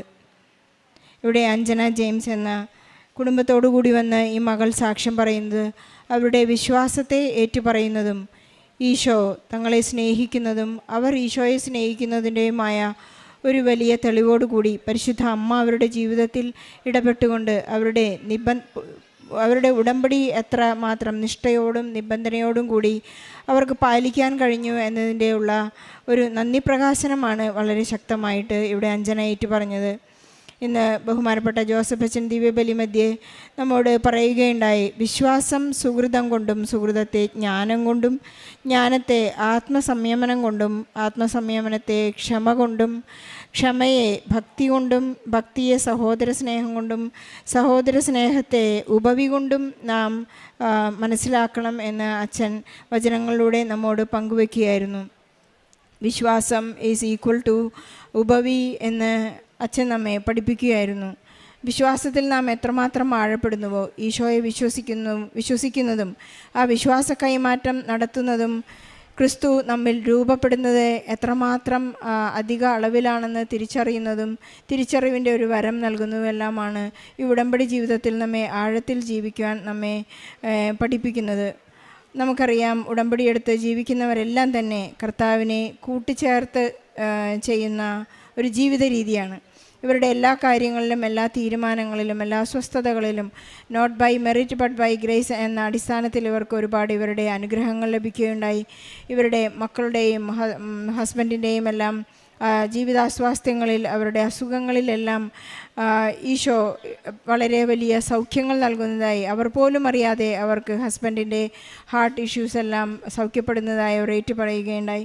നമുക്ക് ഈശോയ്ക്കും പരിശുദ്ധ അമ്മയ്ക്കും നന്ദി പറയാം. എത്ര നിസാരങ്ങളായാലും എത്ര വലിയ ജീവിതഭാരങ്ങളായാലും പരിശുദ്ധ അമ്മ നമ്മുടെ ഉടമ്പടി ഏറ്റെടുക്കുന്നുണ്ടെങ്കിൽ ഈശോ നമുക്കത് എപ്പോഴും നമുക്ക് ഗ്രീൻ സിഗ്നലോടൊരു വലിയ അനുഗ്രഹവും അഭിഷേകവുമായി മാറ്റിത്തരുമെന്ന് നമുക്കറിയാം. അഞ്ജന ജെയിംസിനും കുടുംബത്തിനും ലഭിച്ച എല്ലാ അനുഗ്രഹങ്ങൾക്കും ഈശോയ്ക്കും പരിശുദ്ധ അമ്മയ്ക്കും യേശുവെ നന്ദി. അമ്മ പ്രത്യക്ഷപ്പെട്ട ജീവനോടെ പ്രത്യക്ഷപ്പെട്ട ആൾക്കാരിൽ രണ്ടാമത് ഒരിക്കൽ കൂടി സാക്ഷ്യം പറയാൻ വലിയൊരു ഭാഗ്യം തന്ന ഈശോയ്ക്കും അമ്മയ്ക്കും കോടാനുകോടി നന്ദി പറയുന്നു. എൻ്റെ പേര് ഷൈബി. ഞാൻ 2019 മാർച്ച് 31 ഉടമ്പടി എടുത്തതാണ്. ഇത് എൻ്റെ ഹസ്ബൻഡ് സാജു. ഞാൻ 2019 മാർച്ച് 31 ഉടമ്പടി എടുത്തത്. അത് ഞാൻ എൻ്റെ ജീവിത പങ്കാളിക്ക് വേണ്ടിയിട്ട് ആദ്യമായി സാക്ഷ്യം പറഞ്ഞു. എൻ്റെ ജീവിത പങ്കാളിക്ക് പ്രഷർ വന്ന് സ്ട്രോക്ക് വന്ന് ഞരമ്പ് പൊട്ടി കിട്ടില്ല എന്ന് പറഞ്ഞ അവസ്ഥയിൽ ദൈവം വലിയൊരു അത്ഭുതം തന്നു, എൻ്റെ ജീവിത പങ്കാളി തന്നു. അന്ന് ഡോക്ടർ പറഞ്ഞത് ഇതൊരു വലിയ മിറാക്കിളാണ്, ഇത് സംഭവിച്ചെങ്കിൽ ഇത് നിങ്ങൾക്ക് ദൈവത്തിൻ്റെ ഇടപെടൽ കൊണ്ട് മാത്രമാണ് ഇത് സാധിച്ചത്. അപ്പോൾ എൻ്റെ ജീവിത പങ്കാളി ഡോക്ടർ നമ്മൾ നേർച്ച നേർന്നു. ഞാൻ തന്നെ ഉടമ്പടി എടുത്ത് അമ്മ അപ്രത്യക്ഷപ്പെട്ട ഈ അൾത്താരിൽ കയറി എനിക്കും സാക്ഷ്യം പറയണമെന്ന് പറഞ്ഞ് ജീവിത പങ്കാളിക്ക് വലിയൊരു ആഗ്രഹമായിരുന്നു. എൻ്റെ ജീവിത പങ്കാളിക്ക് കിട്ടിയ അനുഭവങ്ങളെല്ലാം ജീവിത പങ്കാളി തന്നെ പറയും. ഇങ്ങനെ 2019 എനിക്ക് ഒരു സ്ട്രോക്ക് ഉണ്ടാവുകയും അതിനനുബന്ധിച്ച് ഞങ്ങൾ ഇവിടെ ഹോസ്പിറ്റലിൽ പോവുകയും അവിടെ ചെന്നപ്പോൾ ഡോക്ടർ പറഞ്ഞു, ഡോക്ടർ പറഞ്ഞു എനിക്കൊന്നും ചെയ്യാനില്ല, അതുകൊണ്ട് എനിക്കൊന്നും ചെയ്യാനില്ല. അപ്പോൾ ഇവള് പറഞ്ഞു ഞങ്ങൾ ഉടമ്പടി ഉടമ്പടിയിലാണ് എന്ന് പറഞ്ഞു. എന്ത് തന്നെയായാലും എനിക്കൊന്നും പറയാനില്ല എന്ന് ഡോക്ടർ തീർത്തും പറഞ്ഞു. അങ്ങനെ ആ ഒരു അവസ്ഥയിൽ അങ്ങനെ ഇവിടെ എനിക്ക് ചെറിയ തൈലം അടച്ച് തന്നു, ഞാൻ ഓർക്കുന്നില്ല, അവ തന്നു. അതിങ്ങനെ നോയന്മാരെ കണ്ടു, നിങ്ങൾ ഉടമ്പടി എടുത്തത് എങ്ങനെയാണെങ്കിലും എനിക്കൊന്നും പറയാനില്ല എന്ന് പറഞ്ഞു. എന്നിട്ട് പറഞ്ഞു നിങ്ങൾ ഏതായാലും അങ്ങനെയൊക്കെ തന്നു, അത് സാധിച്ചു. പിന്നെ ഞങ്ങൾ അവിടെ നിന്ന് ഡോക്ടർ പറഞ്ഞു നിങ്ങൾ എന്തെങ്കിലും ഒക്കെ ചെയ്തു ഒരാഴ്ച അങ്ങനെ 6 ദിവസത്തോളം ഇങ്ങനെ ഇവിടെ ഈ ICUവിൽ കിടന്നു, ഒന്നും സംഭവിക്കാനില്ല. അവിടെ നിന്ന് പയ്യനെ ഇറക്കി അതിൻ്റെ പിറ്റേ ദിവസം ഡോക്ടർ വന്നപ്പോൾ ചോദിച്ചു എങ്ങനെയുണ്ട് എന്ന് ചോദിച്ചു. ചേട്ടായി ഇങ്ങനെ രാത്രി എഴുന്നേറ്റ് നിന്നു, അമ്മയുടെ വലിയ അനുഗ്രഹത്തോടെ എഴുന്നേറ്റ് നിന്നു. ഒരു ഭയങ്കര മിറകൾ. എന്നിട്ട് ഡോക്ടർ പറഞ്ഞു ഇവിടെ നീ സ്വപ്നം കണ്ടതായിരിക്കുമോ എന്ന് ചോദിച്ചു ഡോക്ടറുകളോട്. ഞാൻ സ്വപ്നം കണ്ടതല്ല, ഈ ചേട്ടായിങ്ങനെ എഴുന്നേറ്റ് മറ്റെല്ലാവരും കൂടെ പിടിച്ച് കിടത്തിയത് എന്ന് പറഞ്ഞു. അപ്പം ഡോക്ടർ ആലോചിച്ചിട്ട് ഡോക്ടർ പറഞ്ഞു ഒരു നേരം അവിടെ നിന്നിട്ട് ഡോക്ടർ പറഞ്ഞു ഒരു സ്കാനിങ് കൂടി എടുത്തോളാൻ പറഞ്ഞു. ആ ഒരു സ്കാനിങ് കൂടി എടുത്തുകൊണ്ട് വന്ന് പിറ്റേ ദിവസം നോക്കിയപ്പോൾ ഈ സ്കാൻ റിപ്പോർട്ട് നോക്കി കഴിഞ്ഞപ്പോൾ തലയുടെ പൊട്ടി ഞരമ്പ്, ആ ഞരമ്പ് അവിടെ തന്നെ കൂടിയിരിക്കുന്നു. വേറെ ഒരു ട്രീറ്റ്മെൻറ്റ് ചെയ്തില്ല, അത് അവിടെ കൂടിയിരിക്കുകയാണ്, തന്നെ അവിടെ കൂടിയിരിക്കുന്നു. അവിടെ ബ്ലഡ് അവിടെ ക്ലോട്ടായിരിക്കുന്നത് ആ ഒരു ചെറുതായിട്ട് അവിടെയൊക്കെ പറ്റി പിടിച്ച് അതൊക്കെ ഇനി ഉണങ്ങാനും. അപ്പോൾ ഡോക്ടർ ഒരു ഇതുങ്ങളെ കൊടുത്ത് ഇതുങ്ങളെ കഴിഞ്ഞ് നിങ്ങളത് ചെയ്തോളാൻ പറയും. എന്നിട്ട് അവിടെ നിന്ന് ഡോക്ടർ പോയി തിരിച്ച് അവിടെ നിന്ന് ഒരു 16ാമത്തെ ദിവസം അവിടെ നിന്ന് ഡിസ്ചാർജ് ചെയ്തു എന്നെ. ഞാൻ അറിയുന്നില്ല, എൻ്റെ കണ്ണിന് കാഴ്ചയില്ല, ഒന്നുമില്ല, ഞാൻ ഒന്നും അറിഞ്ഞിട്ടില്ല. അവിടെ നിന്ന് പോന്ന് വീട്ടിൽ വന്നു കഴിഞ്ഞാൽ കുറച്ച് കഴിഞ്ഞ് എല്ലാം കഴിഞ്ഞ് തിരിച്ച് ഞങ്ങൾ ഡോക്ടറെ കാണാൻ പോയി. തിരിച്ച് അവിടെ ഒന്ന് ചെന്ന് വേറെ ഡോക്ടറാണ്, ആ ഡോക്ടർ അവിടെ ഇല്ല. ആ ഡോക്ടർ വന്ന സ്ഥലത്തേക്ക് കോട്ടയത്തേക്ക് അങ്ങോട്ട് പോയി. തിരിച്ച് ഒരു ഇതും അത് കാണാനില്ല. എന്നിട്ട് എൻ്റെ കൈയും ഒരു കാലും തലയും മൊത്തം പോയതാണ്. എനിക്ക് ഒരു ഓർമ്മയില്ല. അത് കഴിഞ്ഞ് സാക്ഷ്യം പറഞ്ഞു കഴിഞ്ഞ് ഡോക്ടർ പറഞ്ഞു ഒന്നും ചെയ്യണ്ട. അത് കഴിഞ്ഞ് വേറെ ഡോക്ടറെ കണ്ടു. ആ ഡോക്ടർ അന്ന് കണ്ടു, ഒരു ഗുളിക മാറി തരാൻ മതി, ഒരു ഗുളിക മാറി തന്നു. അവിടെ നിന്ന് ഞങ്ങൾ ലാസ്റ്റ് 2 വർഷത്തിന് മേളിൽ ആ ഡോക്ടറെ കണ്ടു. ആ ഡോക്ടർ പറഞ്ഞു ഒരു ദിവസം ഞങ്ങൾ പറഞ്ഞു ഒരു കാര്യം പറയട്ടെ എന്ന് പറഞ്ഞു. അപ്പോൾ പറഞ്ഞോളാൻ പറഞ്ഞു. അപ്പോൾ ഡോക്ടർ എന്താണോ പറയാൻ പോകുന്നത് ഞങ്ങൾക്കറിയാം, അത് തന്നെയാണ് ഡോക്ടർ പറഞ്ഞത്. ഡോക്ടർ പറഞ്ഞു ഇതൊരു മിറക്കിൾ എന്ന് തന്നെ എനിക്ക് അങ്ങനെ പറയാൻ വരാതെ വലിയ സംഭവമാണ്. ആ 95% നമ്മൾ ഈ വീഴാം, ഒന്നും അറിയുന്നില്ല. അതുപോലെ അവിടുന്ന് ഇത് കഴിഞ്ഞ് ഡോക്ടർ പറഞ്ഞു, ഞാൻ ഒരു കാര്യം കൂടി നിങ്ങൾ പറയട്ടെ എന്ന്. എന്താണെന്ന് ചോദിച്ചു. പറഞ്ഞോളാം പറയും. ഈ ഇത്രയും സംഭവിച്ച ഒരാൾക്ക് 1% പോലും മെമ്മറിയിൽ ഒരു കുറവും കണ്ടില്ല. അതാണ് എന്നെ അത്ഭുതപ്പെടുത്തിയ ഡോക്ടർ പറഞ്ഞു. ഞാൻ ഇനി നിങ്ങൾ വരുമ്പോൾ ഞാൻ വേറെ സ്ഥലത്തായിരിക്കും, ഞാൻ പോവുകയാണ് വേറെ ഡോക്ടറെ പരിചയപ്പെടുത്താൻ തന്നേക്കാൻ പറഞ്ഞു. അവർ പരിചയപ്പെടുത്തി ഇന്ന ഡോക്ടറെ കണ്ടാവെന്ന് പറഞ്ഞു. ആ ഡോക്ടർ പോയി. അവിടുന്ന് പിന്നെ ഞങ്ങൾ അവിടുന്ന് വീട്ടിൽ വന്നു. അത് കഴിഞ്ഞ് ഞങ്ങൾ എങ്ങനെയെങ്കിലും അഖണ്ഡ ജപമാലയ്ക്ക് പോകണം എന്നൊരാഗ്രഹം ഉണ്ടായിരുന്നു. അതിന് മുമ്പ് ഞങ്ങൾ ഈ വണക്കമാസത്തിൽ ഞങ്ങളിങ്ങനെ പ്രാർത്ഥിച്ചുകൊണ്ടിരിക്കും. ആ 30 ദിവസം എല്ലാ ദിവസവും മാതാവിനെ ഞങ്ങളെ കണ്ടു. എല്ലാ ദിവസവും, ഒറ്റ ദിവസം പോലുമില്ല. ലാസ്റ്റ് 2 ദിവസം കൊണ്ട് ലാസ്റ്റത്തെ ദിവസം ഇതിങ്ങനെ പയ്യന് ഒടിഞ്ഞ് തന്നെ പോയി. ഇപ്പം വീട്ടിൽ അതുണ്ട്. ആ മാസം അത് കഴിഞ്ഞ് ഞങ്ങൾ ഉടമ്പടിക്ക് ഒരു ദിവസം പോകണമെന്നുണ്ടായിരുന്നു. ആ ഉടമ്പടിക്ക് പോകാൻ എങ്ങനെ പോകും? ഞങ്ങൾ മാത്രമേ, ഞങ്ങളുടെ ഭാഗത്ത് അധികവും ഹിന്ദുക്കളാണ്. അന്ന് പോകും എങ്ങനെയാണ്. അത് കഴിഞ്ഞ് ഞങ്ങൾ അവിടുന്ന് എങ്ങനെ ഇരിക്കുമ്പോഴാണ് എനിക്ക് ഉടമ്പടിയുടെ തലേ ദിവസം രാവിലെ ഒരു 11 മണിക്ക് ഫോൺ വരുന്നത്. ഞങ്ങളിങ്ങനെ പോകുന്നുണ്ടോ, നിങ്ങൾ വരുന്നുണ്ടോ എന്ന് ചോദിച്ചു. ആ ചോദിച്ചതിന് ഞാൻ പറഞ്ഞു അവൾ വരട്ടെ, ചോദിച്ചിട്ട് പറയാം എന്ന് പറഞ്ഞു. ആൾ വേറെ ജോലിക്ക് പോയിക്കാണെന്ന് പറഞ്ഞു. അപ്പോൾ പറഞ്ഞു ഞാൻ ഇന്ന സ്ഥലത്ത് പഞ്ചായത്തിൽ മെമ്പറായിരുന്നു, മുൻ മെമ്പർ. അപ്പോൾ ഇന്നാണ് ഞങ്ങൾ ഇവിടെ ഉടമ്പടി എത്താനാണ്, ഇന്ന രീതിയിലാണ് പോരുന്നത്. അപ്പോൾ അവിടെ രാത്രി 11 മണി ഞങ്ങൾ നോക്കിയിരുന്നിട്ട് പുള്ളിക്കാരത്തി വന്ന് ഞങ്ങൾ വിളിച്ചു. അവർക്ക് ലീവ് കിട്ടി, അവർ ഓക്കെ ആണെന്ന് പറഞ്ഞു. അതിൽ എന്നിട്ട് ഞങ്ങൾ തീരുമാനിച്ച് രാത്രി 4 മണിക്ക് അവിടെ നിന്ന് പോകുന്നു. ഇവിടുന്ന് ജപമാലയിൽ ഒരു 10:15 ജപമാലയിൽ കയറി. 10:15 ജപമാലയിൽ കയറി. അവിടെ നിന്ന് മഴയായിരുന്നു. മഴയും കഴിഞ്ഞ് എല്ലാം എൻ്റെ ഒരു കൈക്ക് സ്വാധീനമുള്ളൂ. ഒരു കൈയും ഒരു കാലും പോയിരിക്കുന്നായിരുന്നു. അത് കഴിഞ്ഞ് ഈ ഒരു അവിടുന്ന് ഇറങ്ങി ഈ ജപമാലയിൽ കയറി. അവിടുന്ന് പോയി കുറച്ച് കഴിഞ്ഞപ്പോൾ ഞാൻ വിചാരിച്ചു ഈ കടലിൽ കൂടി അതിൻ്റെ സൈഡിൽ കൂടി കരയിലൂടെ ആയിരിക്കും പോകണമേ. അതിലൂടെ അങ്ങ് പോകാറ്, നിരപ്പുള്ള വഴിയല്ലേ, അതിലൂടെ പോകാറോ എന്ന് വിചാരിച്ചു. അതിലൂടെ പോകാൻ അങ്ങനെ വിചാരിച്ച് കുറച്ച് കഴിയുമ്പോൾ നേരെ കടലിലോട്ടാണ് ഇറങ്ങുന്നത്. കടലിലോട്ട് ഇറങ്ങിയപ്പോൾ എനിക്ക് അവിടെ ഇറങ്ങിയപ്പോൾ തൊട്ട് എൻ്റെ കാല് പയ്യന് വേദനെടുത്ത് തുടങ്ങി. ഞാൻ അമ്മയോട് ഇത്രയേ പറഞ്ഞോളൂ, എനിക്ക് പള്ളിയിൽ എങ്ങനെയെങ്കിലും എത്തണം, അതാണ് എൻ്റെ ഒരു ലക്ഷ്യം. വേറെ ഒന്നും ചിന്തിച്ചില്ല, അത് മാത്രമായിരുന്നു എൻ്റെ ലക്ഷ്യം. അല്ലെങ്കിൽ പള്ളിയിൽ പോകുന്ന ഒന്നും ഞങ്ങൾ വിചാരിച്ചില്ല. എങ്ങനെയോ ഞങ്ങളെ എത്തിക്കണം, അവിടം വരെ എത്തിക്കണം എന്ന് പ്രത്യേകം പറഞ്ഞിട്ടുണ്ടായിരുന്നു. അവിടെ നിന്ന് പയ്യനെ തിരിച്ച് ഒരു കയ്യിൽ വേർപ്പ് തുടയ്ക്കാനുള്ള തുണിയും ഒരു കയ്യിൽ കുടയുണ്ട്. എങ്ങനെ ഇത് പിടിക്കുമെന്ന് എനിക്കറിയാം. ഇച്ചിരി കഴിഞ്ഞപ്പോൾ എൻ്റെ ഒരു കാല് വേദന എടുത്തു, പിന്നെ അടുത്ത കൈ വേദന എടുത്തു, 2 കാലും കൈയും വേദന എടുത്തു. അത് കഴിഞ്ഞ് അവിടെ നിന്ന് പോകുന്നപ്പോൾ അനങ്ങാൻ മേലാത്ത അവസ്ഥയായി. പിന്നെ 3ാമത്തെ ഇടത്തെ കാലും കൂടി വേദന. ഞാൻ അമ്മയോട് പറഞ്ഞു, അമ്മ അവിടം വരെ എങ്ങനെയെങ്കിലും എത്തണമല്ലോ. അത് കഴിഞ്ഞ് ഒരു പ്രാരത്തിൽ നടന്ന് കുറച്ച് കഴിഞ്ഞപ്പോൾ ഒരു ചേട്ടൻ അവിടെ കഞ്ഞി കൊടുക്കണം, അവിടെ കുടിച്ചു. ആ ചേട്ടൻ അത്ഭുതത്തോട് ചോദിച്ചു, ഇതെങ്ങനെ അവിടം വരെ എത്തി? ഇനി ഇവിടെ നിന്നുള്ളൂ കിലോമീറ്റർ എന്ന് പറഞ്ഞു. അവിടം വരെ പോകേണ്ടതല്ലേ ചേട്ടാ, അവിടം വരെ എങ്ങനെയെങ്കിലും എത്തിയാൽ മതിയായിരുന്നു എന്ന് പറഞ്ഞു. ഭയങ്കരം എന്ന് പറഞ്ഞു. അവിടെ നിന്ന് ഞങ്ങൾ പയ്യനെ അവിടെ നിന്ന് പോയി. പിന്നെ കടലിൽ ഇറങ്ങി അവിടെ നിന്ന് ഇങ്ങനെ നടക്കുമ്പോൾ 2 പ്രാവശ്യം വീഴാൻ പോയി. 2 പ്രാവശ്യം വീഴാൻ പോയി എന്ന് വെച്ചാൽ അത്ര ഇതായിരുന്നു. ഭയങ്കര വേദന. എനിക്ക് നടക്കാൻ ഒരു കാല് പയ്യനെ അരിച്ച് നടന്ന്. അവിടെ നിന്ന് കയറി പിന്നെയും പോയി. കുറേ കഴിഞ്ഞ് നോക്കുമ്പോൾ ചേച്ചി അവിടെ നിന്ന് ഏതൊരു പള്ളിയിൽ എന്തോ പിരിവുണ്ടായിരുന്നു. ആ ചേച്ചി ചോദിച്ചു ഇവിടുന്ന് എത്ര കിലോമീറ്റർ ഉണ്ട് ചേച്ചി എന്ന് പറഞ്ഞു. അപ്പോൾ പറഞ്ഞു ഇത്ര കിലോമീറ്റർ ഉണ്ട്, ഇനിയുണ്ട്. അപ്പം നിങ്ങൾ എങ്ങനെ പോകണേ? ഞാൻ ആംബുലൻസ് വിളിച്ചു തരാമെന്ന് പറഞ്ഞു. ആംബുലൻസിൽ വന്ന് ചോദിച്ചു പറഞ്ഞു, എങ്ങനെ ആംബുലൻസ് വേണ്ട, എങ്ങനെയെങ്കിലും പോകാൻ പറ്റിയെങ്കിൽ അത് നന്നായിരിക്കും. എങ്ങനെ ഈ കാര്യം വെച്ചോണ്ട് പോകണേ? ഭയങ്കര പാടാണ്, ബുദ്ധിമുട്ടാണ്. എൻ്റെ ഒരു കാലും 3 കാലിന് അത്രയും കനമെന്ന് പറഞ്ഞോ.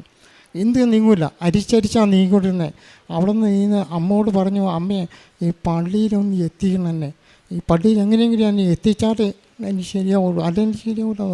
അന്ന് അവിടെ നിന്ന് ഒരു പ്രായത്തിന് അവിടെ നിന്ന് ഇറങ്ങി അവിടെ നിന്ന് ഇങ്ങനെ നീ പയ്യെ അടുത്ത സ്ഥലത്ത് വന്ന് കടലിൽ നിന്ന് കയറി അവിടെ നിന്ന് ചെന്ന് കഴിഞ്ഞപ്പോൾ ഒരു പയ്യനോട് ചോദിച്ചു, അവിടെ ഈ ബിരിയാണി കൊടുക്കുന്നത് ഇനിയിപ്പം നീ 1.5 കിലോമീറ്ററാണ്, ഒരു അടി പോലും നടക്കാൻ പറ്റാതെ എനിക്ക് 1.5 കിലോമീറ്റർ ഞാനങ്ങനെ നടക്കും. ആ ഒരു ഇതിൽ ഞാൻ നടന്ന് പള്ളി എന്ത് ചെയ്ത് കാണുന്നില്ല. ഞാൻ നടക്കുന്നതിൻ്റെ സ്പീഡ് അങ്ങനെയാണ്. എൻ്റെ കൂടെയുള്ളവരോട് ഞാൻ പറഞ്ഞു കഴിഞ്ഞാൽ ഈ പറഞ്ഞു കഴിഞ്ഞാൽ അവർ ഡൗൺ ആവും. അപ്പോൾ പിന്നെ ആകെ ഉടപ്പാവും. അതുവരെ ഞാൻ പറഞ്ഞില്ല, കാല് വേനലെന്ന് പറഞ്ഞുള്ളൂ. ഇതിങ്ങനെ നടക്കാൻ ഈ കൊന്തെടുത്ത് പോക്കറ്റിൽ ഇട്ടു, അതിൻ്റെ കുരിശ് മാത്രം പുറത്തേക്ക് ഇട്ടു. ഈ കുട ചുരുക്കി ഭാര്യ അവൾ ബാഗിൽ വെച്ചു. ഒരു കയ്യിലിങ്ങനെ ഈ പേർവ് തുറക്കാത്തതുകൊണ്ട് എൻ്റെ കണ്ണൊക്കെ നീറിട്ട് എനിക്ക് നോക്കാൻ പറ്റില്ല. തുടച്ച് ഒത്തിരി തുടച്ചു, ഭയങ്കരമായിട്ട് തുടച്ചു. അവിടെ നിന്ന് നേരെ പയ്യനെ പോയി ഇങ്ങനെ പോയി നടന്ന് കുറേ ദൂരം ചെന്ന് കഴിഞ്ഞാൽ പയ്യനെ പള്ളി കണ്ടു. പള്ളി കണ്ടപ്പോൾ എനിക്ക് ആസ്വദിച്ചു. അവിടെ വെച്ച് തന്നെ അമ്മ തൊട്ടു. അമ്മ പയ്യനെ എന്നെ ഇങ്ങനെ പയ്യനെ പിടിച്ച് അവിടെ ഇങ്ങനെ കയറ്റുന്നുണ്ട്. പള്ളിയുടെ മുറ്റത്ത് കയറി അവിടെ നിന്ന് പള്ളിയിൽ അവിടെ ചെന്ന് ചെരുപ്പ് ഊരാൻ പറ്റില്ല. ചെരുപ്പ് അവിടെ എനിക്ക് ഊരി തന്നു. ആ ഊരി തന്ന ചെരുപ്പ് എങ്ങനെയോ ഊരി അവിടെ നിന്ന് ഒരു സ്റ്റെപ്പ് കയറിയിട്ട് വേണം പള്ളിയുടെ ഉള്ളിട്ട്. അവിടെ നിന്ന് കയറി പള്ളിയുടെ ഉള്ളിൽ മുട്ടുകുത്തി പ്രാർത്ഥിക്കണം എനിക്ക് ആഗ്രഹം ഉണ്ടായിരുന്നു. മുട്ടുകുത്തി അവിടെ നിന്ന് പ്രാർത്ഥിക്കണമെന്ന് വലിയ അതിയായ ആഗ്രഹമായിരുന്നു. അവിടെ നിന്ന് ഞാൻ പ്രാർത്ഥിച്ചു, അമ്മയെ എന്നെ പ്രത്യക്ഷയുടെ സാക്ഷിയാക്കി ഇവിടെ കൊയ്ത്തിച്ചെന്ന് അമ്മയ്ക്ക് നന്ദി പറഞ്ഞു. അതുപോലെ തന്നെ ഇവിടെ വന്നിരിക്കുന്ന അനേകായിരം മക്കളുണ്ട്. ഈ മക്കളെയൊക്കെ അവരെ സുരക്ഷിതമായിട്ട് അവരെ വീട്ടിലെത്തിക്കണമെന്ന് ഞാൻ 2 വാക്ക് മാത്രം ഞാൻ പറഞ്ഞു. അത്രേ അമ്മയോട് പറഞ്ഞിട്ട് ഇങ്ങനെ മാറി. അത് കഴിഞ്ഞാൽ ബാക്കി അവൾ പറയും. യേശുവേ സ്തോത്രം, യേശുവേ നന്ദി. അഖണ്ഡ ചുമൽ റാലിയിൽ സംബന്ധിച്ച് പോന്നു. അതിനുശേഷം കൂടുതൽ ആരോഗ്യത്തിലും മെച്ചപ്പെട്ടു തുടങ്ങി. ഉടമ്പടി എടുത്തതിന് ശേഷം കണ്ണിന് ഈ സ്ട്രോക്ക് വന്നതിന് ശേഷം കണ്ണിന് കാഴ്ച തീരെ ഉണ്ടായിരുന്നില്ല. അരമണിക്കൂർ മേലെ ബൈബിൾ വായിക്കാനായിട്ട് സാധിക്കുന്നു. പ്രേക്ഷിത പ്രവർത്തനം എന്ന് പറയുന്നത് ഞങ്ങൾ എല്ലാ മാസവും തന്നെ അമ്മേ സന്നിധിയിൽ വരും, പത്രം വാങ്ങും. ഞങ്ങൾ ഹോസ്പിറ്റൽ, ഗവൺമെൻറ് ഹോസ്പിറ്റൽ, മെഡിക്കൽ, അതുപോലെ തന്നെ ഓട്ടോ സ്റ്റാൻഡ്, മറ്റു പ്രൈവറ്റ് മേഖല എല്ലാം പൊതുവായ മേഖലയിൽ ഞങ്ങൾ ഒരുമിച്ചാണ്. കാര്യം വയ്യെങ്കിലും നടക്കാൻ വയ്യെങ്കിൽ പോലും എല്ലാവരുടെ മുമ്പിൽ ഞങ്ങൾ ചെന്ന് ഞങ്ങൾക്ക് കിട്ടിയ സാക്ഷ്യങ്ങൾ ഞങ്ങൾ പറയും. കാരണം എനിക്ക് കിട്ടില്ല എന്ന് പറഞ്ഞൊരു വ്യക്തിയെ പരിശുദ്ധ അമ്മ വഴി ഉടമ്പടി വഴി ഞങ്ങൾക്ക് കിട്ടിയതാണ്. അപ്പം ഞങ്ങളുടെ സാക്ഷ്യങ്ങൾ കേൾക്കുമ്പോൾ ഈ മക്കൾക്കും വിശ്വാസം. അതുപോലെ തന്നെ ഞങ്ങളുടെ അയൽവക്കങ്ങളിലുള്ള മക്കൾക്ക്, ഞങ്ങളാണ് ആ ഭാഗത്ത് നിന്ന് ആദ്യമായിട്ട് ഉടമ്പടി എടുക്കാൻ വന്നത്. പക്ഷേ ഞങ്ങൾ വന്ന് ഉടമ്പടി എടുത്തതിന് ശേഷം ചേട്ടായിക്ക് ഇങ്ങനെ ഒരു അനുഭവം കിട്ടിയതിന് ശേഷം വേറെ മക്കൾ വന്ന് ഉടമ്പടി എടുത്തു. ഞങ്ങളിലൂടെ അനേകർക്ക് വിശ്വാസമായി. പിന്നെ കാരുണ്യ പ്രവൃത്തി എന്ന് പറയുന്നത് ഞങ്ങൾ 2019 ഉടമ്പടി എടുത്ത കാലം മുതൽ ഞങ്ങൾക്ക് കിട്ടുന്ന വേതനത്തിൽ നിന്നൊരു ദശാംശം എടുത്ത് മാറ്റിവെച്ച് അത് പാവപ്പെട്ട മക്കൾക്ക്, അത് അർഹതയുള്ള മക്കൾക്ക് ഞങ്ങൾ നേരിട്ട് കൊണ്ടുപോയി കൊടുക്കും. പിന്നെ ഞങ്ങൾക്കൊരു കൃപാസന ടീച്ചറിൻ്റെ ഗ്രൂപ്പുണ്ട്. അപ്പോൾ ഞങ്ങൾക്ക് ഇപ്പോൾ ഞാൻ ചേട്ടായി ജോലിക്ക് പോകുന്നില്ല, വീട്ടിലെ കാര്യങ്ങൾ നോക്കണുള്ളൂ. അതിന് ശേഷമാണ് ഞാനൊരു ജോലിക്ക് പോയി തുടങ്ങിയത്. അപ്പോൾ എനിക്ക് കിട്ടുന്ന ഒരു ദശാംശം സാലറിയിൽ നിന്ന് ആദ്യം എടുത്ത് മാറ്റി വയ്ക്കും. അതിന് ശേഷമാണ് ഞങ്ങളുടെ കാര്യങ്ങൾക്ക് അത് ഉപയോഗിക്കുകയുള്ളൂ. അത് പാവങ്ങൾക്ക് കൊടുക്കും. പിന്നെ മറ്റുള്ളവർക്ക് വേണ്ടി പ്രാർത്ഥിക്കുവാനും ദിവസവും ഞങ്ങൾ ഒരു യാക്കോബിറ്റ് കുടുംബാംഗമാണ്. ഞങ്ങൾക്ക് ജപമാല, സത്യം പറഞ്ഞാൽ ഈ ഉടമ്പടി എടുത്തതിന് ശേഷമാണ് ജപമാല ചൊല്ലാൻ ഞങ്ങൾ പഠിച്ചത്. അപ്പോൾ ഞങ്ങൾ ഒരുമിച്ചിരുന്ന മക്കളായിട്ട് ജപമാല ചൊല്ലും, പ്രാർത്ഥിക്കും. എല്ലാം ഞങ്ങൾക്ക് ഞായറാഴ്ചയാണ് വിശുദ്ധ ബലിയുള്ളൂ. ഞായറാഴ്ച വിശുദ്ധ ബലി സംബന്ധിച്ച് റൂസോയെ പ്രാർത്ഥന സ്വീകരിച്ച് കുർബാന സ്വീകരിക്കും. ഒത്തിരി കാരുണ്യ പ്രവൃത്തി ചെയ്യാൻ സാധിച്ചു.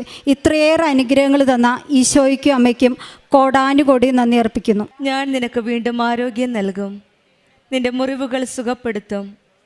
ജെറമയ പ്രവാചകന്റെ പുസ്തകത്തിൽ നിന്ന് 30-ാം അധ്യായം 17-ാം വചനമാണ്. ഞാൻ നിന്നെ സുഖപ്പെടുത്തും, നിന്റെ മുറിവുകൾ സുഖപ്പെടുത്തുമെന്നാണ് കർത്താവ് നമ്മളോട് പറയുന്നത്. ശാരീരിക സൗഖ്യങ്ങൾ മാത്രമല്ല, നമ്മുടെ ഉള്ളിലുള്ള എല്ലാ വേദനകളും, എല്ലാ കണ്ണീരും അറിയുന്ന ഒരു ദൈവമാണ് നമ്മുടെ കൂടെയുള്ളത്. ആരെല്ലാം മറന്നാലും അവഗണിച്ചാലും സയൻറ്റിഫിക്കലി നമ്മൾ ഫിറ്റല്ല എന്ന് പറയുമ്പോഴും ഡോക്ടേഴ്സിനും മരുന്നുകൾക്കും ഇനി ഒന്നും ചെയ്യുന്നില്ല എന്ന് പറയുമ്പോഴും നമ്മുടെ കൂടെ നിന്ന് നമ്മെ സൗഖ്യപ്പെടുത്തുന്ന ഒരു സൗഖ്യദായകനാണ് നമ്മുടെ ദൈവം. നമ്മുടെ കണ്ണുനീർ തുടച്ചു നീക്കുന്ന ഒരമ്മയാണ് ഉടമ്പടി ജീവിതത്തിൽ നമ്മുടെ കൂടെ നിൽക്കുന്നത്. ഈ മക്കളുടെ ജീവിതത്തിലും അതുതന്നെയാണ് അവർ സാക്ഷ്യപ്പെടുത്തിയത്. സാജു എന്ന സഹോദരൻ്റെ ഒരു വലിയൊരു പ്രത്യക്ഷീകരണത്തിൻ്റെ സാക്ഷ്യമാണ് നമ്മളിപ്പോൾ കേട്ടത്. ദൈവത്തിൻ്റെ കരുണയും സൗഖ്യപ്പെടുത്തലുമാണ് ഈ സാക്ഷ്യത്തിൻ്റെ ഏറ്റവും പ്രാധാന്യം. ദുഃഖങ്ങളിലും നിരാശകളിലും നഷ്ടങ്ങളിലും പ്രശ്നങ്ങളിലും നമ്മളായിരിക്കുമ്പോൾ ഉടമ്പടി മക്കൾക്ക് അതൊന്നും പേടിക്കേണ്ട കാര്യമില്ല. ഓർമ്മയില്ലാതെ ഞരമ്പ് പൊട്ടിയ, ഒരു സൈഡിൽ തളർന്ന് കാഴ്ചയില്ലാത്ത ഒരു വ്യക്തിയായിരുന്നു സജി എന്ന സഹോദരൻ. സ്ട്രോക്ക് വന്നപ്പോൾ ഡോക്ടേഴ്സ് എല്ലാ പ്രതീക്ഷകളും വിട്ടുകളഞ്ഞു. പിന്നീട് ഈ മകൾ പറഞ്ഞ ഒരു കാര്യമുണ്ട്, ഡോക്ടർ ഞങ്ങൾ ഉടമ്പടിയിലാണ്. ആ ഒരു കാര്യം മാത്രമാണ് ഡോക്ടറിനോട് പറഞ്ഞത്, ഞങ്ങൾ ഉടമ്പടിയിലാണ്. പിന്നീട് നമ്മൾ കേട്ട ഈ സഹോദരൻ നമ്മളോട് പറഞ്ഞ കാര്യങ്ങളെല്ലാം, ഈ അവസ്ഥയിലായിരുന്ന ഈ സഹോദരനെയാണ് സഞ്ചാരി മാതാവ് അമ്മയെ ആശുപത്രിയിൽ ചെന്ന് എല്ലാ കാര്യങ്ങളിലും ഈ മകൻ്റെ കൂടെ നിൽക്കുകയായിരുന്നു. പെട്ടെന്നായിരുന്നു ആ സ്ട്രോക്ക് വന്നയാൾ പെട്ടെന്ന് എഴുന്നേറ്റ് നിന്നപ്പോൾ ഡോക്ടർ തന്നെ അതിശയിച്ചു. ഡോക്ടർ പറഞ്ഞു എന്തോ വല്ല സ്വപ്നം കണ്ടായിരിക്കുമെന്ന്. പിന്നീട് പിറ്റേ ദിവസം സ്കാൻ ചെയ്തപ്പോഴാണ് മനസ്സിലായത്, ആ തലയിൽ പൊട്ടിയ ഞരമ്പ് രണ്ടും യോജിച്ചിരിക്കുന്നു. പിന്നെ ഫിസിക്കലായിട്ട് ഒത്തിരി വലിയ ഇമ്പ്രൂവ്മെൻ്റ് ആണ്. ഇത് വെറും അത്ഭുതമല്ല, അത്ഭുതത്തെക്കാൾ അത്ഭുതമാണെന്നാണ് ഒരു ക്രൈസ്തവനല്ലാത്ത ഒരു ഡോക്ടറിൻ്റെ ഒരു സ്റ്റേറ്റ്മെൻറ്റ്. അപ്പോൾ അങ്ങനെ പറഞ്ഞപ്പോൾ തന്നെ ഇവർക്ക് മനസ്സിലായി, ഈ മകൾ വിശ്വസിച്ച ഉടമ്പടി ഈശോ, ഉടമ്പടി മാതാവ് ആശുപത്രിയിൽ ചെന്ന് ഈ മകനെ സുഖപ്പെടുത്തിയെന്ന് ഈ മകൾ പൂർണ്ണമായിട്ട് വിശ്വസിച്ചു. പിന്നീട് ഈ മകന് ഓർമ്മശക്തി ലഭിച്ചപ്പോൾ ഡോക്ടർ വീണ്ടും അതിശയിച്ചു. ഇത്രയും വലിയ സ്ട്രോക്ക് വന്ന ഒരു വ്യക്തിക്ക്, കാഴ്ച പോയ ഒരു വ്യക്തിക്ക് എങ്ങനെ ഓർമ്മശക്തി ലഭിക്കും? അത് നമ്മൾക്കിപ്പോൾ മനസ്സിലായി കാണും. ആ സാക്ഷ്യത്തിൽ നിന്ന് ഓരോ കാര്യങ്ങൾ വ്യക്തമായിട്ട് ക്ലിയറായിട്ട്, ഒരു സൈഡ് മുഴുവൻ സ്ട്രോക്കായി വന്ന് ഒന്നും ഇല്ല, ബാക്കിയില്ല എന്ന് പറഞ്ഞ് 90% ഗവപ്പ് ചെയ്ത ഒരു വ്യക്തി നമ്മളോട് ഷെയർ ചെയ്തപ്പോൾ ഓർമ്മശക്തിയെപ്പറ്റി ഡോക്ടർ പറഞ്ഞു ഇതൊരു വലിയൊരു അത്ഭുതമാണെന്ന്. ഈ അത്ഭുതങ്ങളൊക്കെ നമ്മൾ കേൾക്കുമ്പോൾ വിശ്വാസമുള്ളവർക്ക് എല്ലാം ചെയ്തു കൊടുക്കുന്ന ഒരു ദൈവമാണ് നമ്മുടെ കൂടെയുള്ളത്. കർത്താവായ ദൈവം പറയുന്നത്, നിൻ്റെ വലതു കൈ പിടിച്ചിരിക്കുന്ന ഞാനാണ് പറയുന്നത്, ഭയപ്പെടേണ്ട, ഞാൻ നിൻ്റെ കൂടെയുണ്ടെന്നാണ് യെശയ്യാ പ്രവാചകൻ്റെ പുസ്തകത്തിൽ 41-ാം അധ്യായത്തിൽ പറയുന്നത്. അതുപോലെ തന്നെയാണ് ഉടമ്പടി മക്കൾക്കൊന്നും ഭയപ്പെടേണ്ട ആവശ്യമില്ല. ഏതവസ്ഥയിലാണേലും നമ്മുടെ കരം പിടിച്ച് മുന്നോട്ട് നയിക്കാനും നമ്മളെ ഈശോയിലേക്ക് കൊണ്ടുപോകാനായിട്ട് നമ്മുടെ പരിശുദ്ധ അമ്മ, കൃപാസനം അമ്മ നമ്മുടെ കൂടെയുണ്ട്. ഡോക്ടർ പറഞ്ഞ പോലെ മിറക്കിളിനപ്പുറമുള്ളൊരു മിറക്കിളാണിത്. ജീവിതത്തിൽ നമ്മൾ എത്രയൊക്കെ ബുദ്ധിമുട്ടുകൾ, വേദനകളിലൂടെ കടന്നു പോവുകയാണെങ്കിലും ഉടമ്പടിയിലാണെങ്കിൽ നമ്മുടെ ഈശോയും അമ്മയും നമ്മുടെ കൂടെ നിന്ന് നമ്മുടെ കൈ പിടിച്ച് മുന്നോട്ട് നടത്തുമെന്നുള്ള ഒരു വലിയ പ്രത്യക്ഷീകരണത്തിൻ്റെ സാക്ഷിയാണ് ഈ മകൻ പറഞ്ഞത്. എനിക്ക് തന്നെ വന്ന് ഉടമ്പടി എടുക്കണം, എനിക്ക് പ്രത്യക്ഷീകരണത്തിൻ്റെ സാക്ഷിയായി ഈ ആലയത്തിൽ വന്ന് പരിശുദ്ധമ്മ ജീവനോടെ പ്രത്യക്ഷപ്പെട്ട ഈ ആലയത്തിൽ വന്ന് സാക്ഷി പറയണമെന്നാണ് ഈ മകൻ പറഞ്ഞത്. അതുപോലെ തന്നെയാണ് ഇന്ന് സ്വയമായിട്ട് ഉടമ്പടി എടുത്ത് പ്രാർത്ഥിച്ച് പരിശുദ്ധ അമ്മയുടെ നല്ലൊരു സാക്ഷിയായിട്ട് തന്നെയാണ്, പ്രത്യക്ഷീകരണത്തിൻ്റെ സാക്ഷിയായിട്ടാണ് ഈ മകൻ ഇന്ന് നമ്മുടെ കൂടെയുള്ളത്. പിന്നെ പറഞ്ഞത് അഖണ്ഡ ജപമാല റാലി എത്ര ബുദ്ധിമുട്ടിയാണ് ആ അമ്മ കൊടുത്ത സ്നേഹം, ഈ മകനും ആ അമ്മയോടുള്ള സ്നേഹം, ഈശോയും അമ്മയോടും കൊടുത്ത ആ സൗഖ്യത്തിന്, രോഗസൗഖ്യത്തിന് ആ മകൻ അന്ന് അഖണ്ഡ ജപമാല റാലിക്ക് ഇത്രയും സ്ട്രോക്ക് കഴിഞ്ഞ ഒരു വ്യക്തി അത്രയും ദൂരം നടന്നത് ഒരു കാര്യം മനസ്സിൽ വെച്ചുകൊണ്ട് മാത്രമാണ്, അമ്മയെ എനിക്ക് ആ പള്ളിയുടെ പടിയിലെത്തിക്കണമെന്നാണ്. കൊന്തയും കാശുരൂപവും എല്ലാം ഉണ്ടായിരുന്നിട്ടും ഈ മകൻ ഭക്തിയോടെ വിശ്വാസത്തോടെ പ്രാർത്ഥിച്ചാണ് അഖണ്ഡ ജപമാല റാലിയിൽ പങ്കെടുത്തത്. ഇതാണ് ഈ മകൻ്റെ സ്നേഹം ഈശോയുടെ അമ്മയോടും ഉള്ളത്. നമുക്കും ഏതവസ്ഥയിലായാലും ഈശോയുടെ അമ്മയോടും ചേർന്ന് നിന്ന് ഉടമ്പടി ജീവിതം മുന്നോട്ട് നയിക്കാം. ഈശോയും അമ്മയും നമ്മളെയും അനുഗ്രഹിക്കട്ടെ എന്ന് നമുക്ക് പ്രാർത്ഥിക്കാം. വിശ്വസ്തയോടെ, വിശ്വാസത്തോടെ, ഭക്തിയോടെ ഉടമ്പടി ജീവിതം നമുക്ക് മുന്നോട്ട് നയിക്കാം. സജു എസ്.എമ്മിന് കുടുംബത്തിന് ലഭിച്ച സ്പെഷ്യലിതമായ ഈ അൾത്താരയിൽ ഒരു യോഗ്യതയും ഇല്ലാത്ത എന്നെ അമ്മയുടെ പ്രത്യക്ഷീകരണത്തിൻ്റെ സാക്ഷ്യം പറയുവാൻ അനുഗ്രഹിച്ച എൻ്റെ ഈശോപ്പയ്ക്കും എൻ്റെ അമ്മ മാതാവിനും എൻ്റെ മോശപിതാവിനെ പോലെ ഞാൻ സ്നേഹിക്കുന്ന എൻ്റെ ജോസഫ് അച്ഛനും കോടാനുകോടി നന്ദി. എൻ്റെ പേര് ബിന്ദു. ഞാൻ വരുന്നത് എറണാകുളം ജില്ലയിൽ നോർത്ത് പറവൂരിൽ നിന്നാണ്. ഞാൻ ഉടമ്പടി എടുക്കാനുണ്ടായ സാഹചര്യം, ഞാനിവിടെ ഉടമ്പടി എടുത്തത് 19/10/2024 എനിക്ക് ഇവിടെ വരാനുണ്ടായ സാഹചര്യം, ഞാൻ വർക്ക് ചെയ്യുന്ന എൻ്റെ ഓഫീസിൽ എൻ്റെ കൂടെ ജോലി ചെയ്യുന്ന എൻ്റെ ഒരു കൂട്ടുകാരി ഉണ്ടായിരുന്നു. അവളാണ് ഇവിടെ ആദ്യം ഉടമ്പടി എടുത്തത്. അവൾ വഴി എനിക്ക് കൃപാസന പത്രം തന്നു.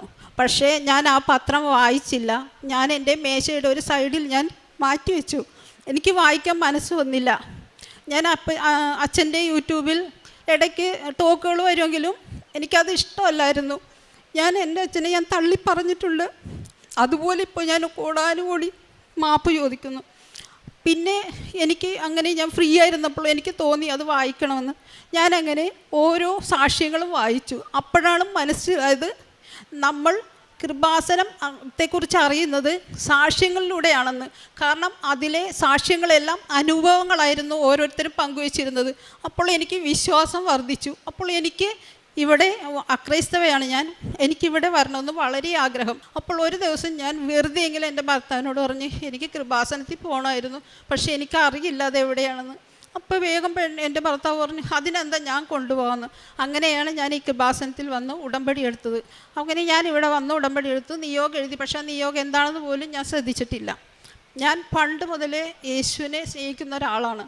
എനിക്ക് കിട്ടിയ ആദ്യ രോഗസൗഖ്യമാണ്.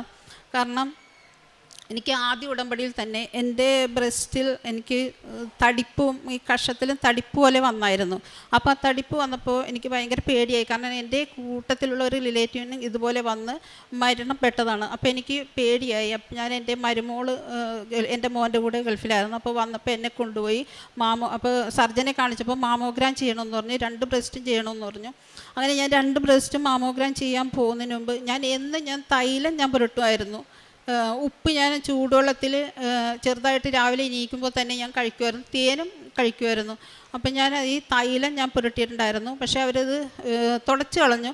അപ്പോൾ എൻ്റെ കയ്യിൽ ഈ കാശ് രൂപം ഞാൻ വിട്ടില്ല. ഞാൻ ഓരോ 2 സൈഡിലും ചെയ്തപ്പോൾ ഓരോ സൈഡിലോട്ട് ഞാൻ മാറ്റി പിടിച്ചുകൊണ്ടിരുന്നു. എന്നിട്ട് അമ്മനോട് പറഞ്ഞു, അമ്മേ എൻ്റെ അമ്മയുടെ പ്രത്യക്ഷീകരണത്തിൻ്റെ സാക്ഷിയായി ഉയർത്തണമെന്നും. അങ്ങനെ ഞാൻ താഴെ മാമോഗ്രാം ചെയ്ത് താഴെ സ്കാനിങ്ങിന് ചെന്നപ്പോൾ അവരെന്നോട് ചോദിച്ചു എന്തിനാ സ്കാൻ ചെയ്തത്. ഞാൻ പറഞ്ഞു ഇതുപോലെ സർജൻ പറഞ്ഞിട്ടാണെന്ന് പറഞ്ഞു. നിങ്ങൾക്ക് ഒരു കുഴപ്പവുമില്ല, അതെന്തോ കൊഴുപ്പിൻ്റെ ആയിരുന്നെന്ന് പറഞ്ഞു.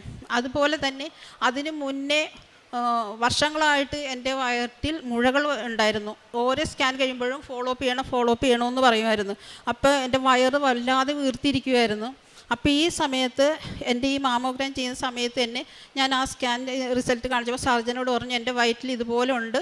അപ്പോൾ ഡോക്ടർ എന്നെ നോക്കിയിട്ട് പറഞ്ഞു നിങ്ങൾക്ക് വയറ്റിൽ ഒരു കുഴപ്പവുമില്ല, മുഴകളൊന്നുമില്ല, ഇത് താനെ പോകുന്ന മുഴകളാണ്. പക്ഷേ അത്രയും ഉടമ്പടിക്ക് മുന്നേ ഒരു ഡോക്ടർമാരും എന്നോട് അങ്ങനെ പറഞ്ഞിട്ടില്ല. ഇന്ന് വരെ ഞാൻ പിന്നെ അതിന് ഫോളോ അപ്പും ചെയ്തിട്ടില്ല. എൻ്റെ വയറ് മറ്റേത് ഇങ്ങനെ എനിക്ക് സാരിയെ കൊടുക്കാൻ നാണമായിരുന്നു, ഇത്രയും വീർത്തിരുന്നായിരുന്നു. ഇപ്പോൾ എൻ്റെ വയറ് സാധാരണ രീതിയിലുള്ളതാണ്. പിന്നെ അതുപോലെ തന്നെ പിന്നെ എനിക്ക് കിട്ടിയത് അനുഗ്രഹം എന്ന് വെച്ചാൽ എന്നെയും എൻ്റെ ഭർത്താവിനും വലിയൊരു അപകടത്തിൽ നിന്നാണ് രക്ഷിച്ചത്.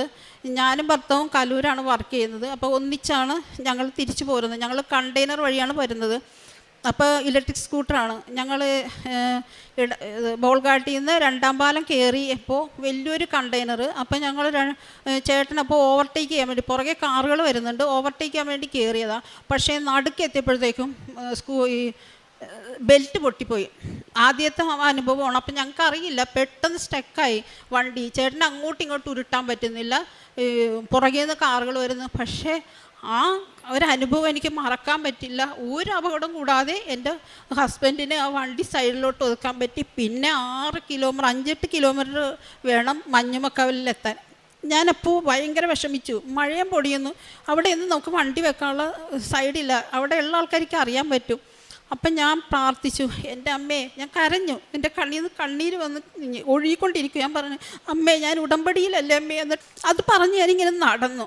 പക്ഷേ വിശ്വസിക്കാൻ പറ്റില്ല. എൻ്റെ ഭർത്താവിന് ഇപ്പോഴും വിശ്വാസമല്ല. ഭർത്താവ് അതൊരു അത്ഭുതമാണെന്ന് പറയും. കാരണം 1/2 മണിക്കൂർ ഞങ്ങൾ മഞ്ഞമ്മക്കവലിൽ ആ വണ്ടി ഉന്തിക്കൊണ്ട്, എത്ര പാലമുണ്ടെന്ന് നിങ്ങൾക്കൊക്കെ അറിയാം, അതിൽ ഓടിച്ചു പോയാൽ ഒരു ബുദ്ധിമുട്ടും കൂടാതെ ഒരു ടെൻഷനും കൂടാതെ ഞങ്ങൾ അവിടെ എത്തിച്ചേർന്നത്.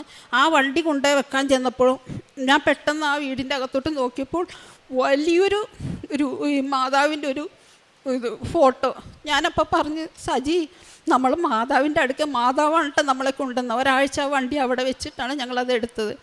അതുപോലെ തന്നെ പിന്നെയുള്ള രോഗസൗഖ്യം, എൻ്റെ ബ്ലഡ് പ്രഷർ 3 വർഷമായിട്ട് ഞാൻ 50 mg ഗുളികയാണ് ഞാൻ കഴിച്ചുകൊണ്ടിരിക്കുന്നത്. ഞാനൊരു സാക്ഷ്യത്തിൽ കേട്ടു, ഒരു ചേട്ടൻ പറയണ കേട്ടു, ഇതുപോലെ എനിക്ക് ബ്ലഡ് പ്രഷർ ഉണ്ടായിരുന്നു, ഭയങ്കര ഹൈ ആയിരുന്നു. അപ്പോൾ ഞാൻ അമ്മനോട് പ്രാർത്ഥിച്ചതിൻ്റെ ഫലമായി ഉടമ്പടി തൈലമൊക്കെ ഉപയോഗിച്ചതിൻ്റെ ഫലമായി മാറിയെന്ന്. അപ്പം ഞാനും പറഞ്ഞു, അമ്മേ ആ ചേട്ടന് മാറ്റിയത് കൂട്ട് തന്നെ എൻ്റെ പ്രഷർ മാറ്റണേ. 50 mg ഗുളികയും കൊളസ്ട്രോളിൻ്റെ ഗുളികയും ഞാൻ കഴിക്കുന്നുണ്ട് അമ്മ. എനിക്ക് ഭയങ്കര ബുദ്ധിമുട്ടാണ്. എനിക്ക് സിസ്റ്റത്തിൽ വർക്ക് ചെയ്യുമ്പോൾ എൻ്റെ തല പൊട്ടിപ്പോണ കൂട്ട് എനിക്ക് തോന്നും. ഭയങ്കര വേദനയും തലവേദനയും കണ്ണൊന്നും കാണാൻ പറ്റാത്ത ബുദ്ധിമുട്ടാണ്. അങ്ങനെ പറഞ്ഞിട്ട് പിന്നെ ഞാൻ പറഞ്ഞു, ഇനി ഞാൻ ഈ ഗുളികൾ കൊളസ്ട്രോളിൻ്റെയും ബിപിയുടെയും ഗുളിക ഞാൻ കഴിക്കില്ല. ഈ 4ാമത്തെ പുതുക്കലിന് ശേഷം ഞാൻ ആ ഗുളികകൾ ഞാൻ ഇതുവരെയും കഴിച്ചിട്ടില്ല. ഞാനത് മാറ്റിയിട്ട് ഞാൻ അമ്മ പ്രാർത്ഥിക്കുന്നതിൻ്റെ കൂട്ടത്തിൽ ഞാൻ അവിടെ കൊണ്ട് എൻ്റെ ഗുളികകൾ വെച്ചിട്ട് പറഞ്ഞു, അമ്മേ ഇത് ഞാൻ ഇവിടെ അമ്മയ്ക്ക് വെച്ചിരിക്കുകയാണ്, ഞാനിത് ഉപയോഗിക്കില്ല, എൻ്റെ പ്രഷർ അമ്മ മാറ്റിയാൽ മതി.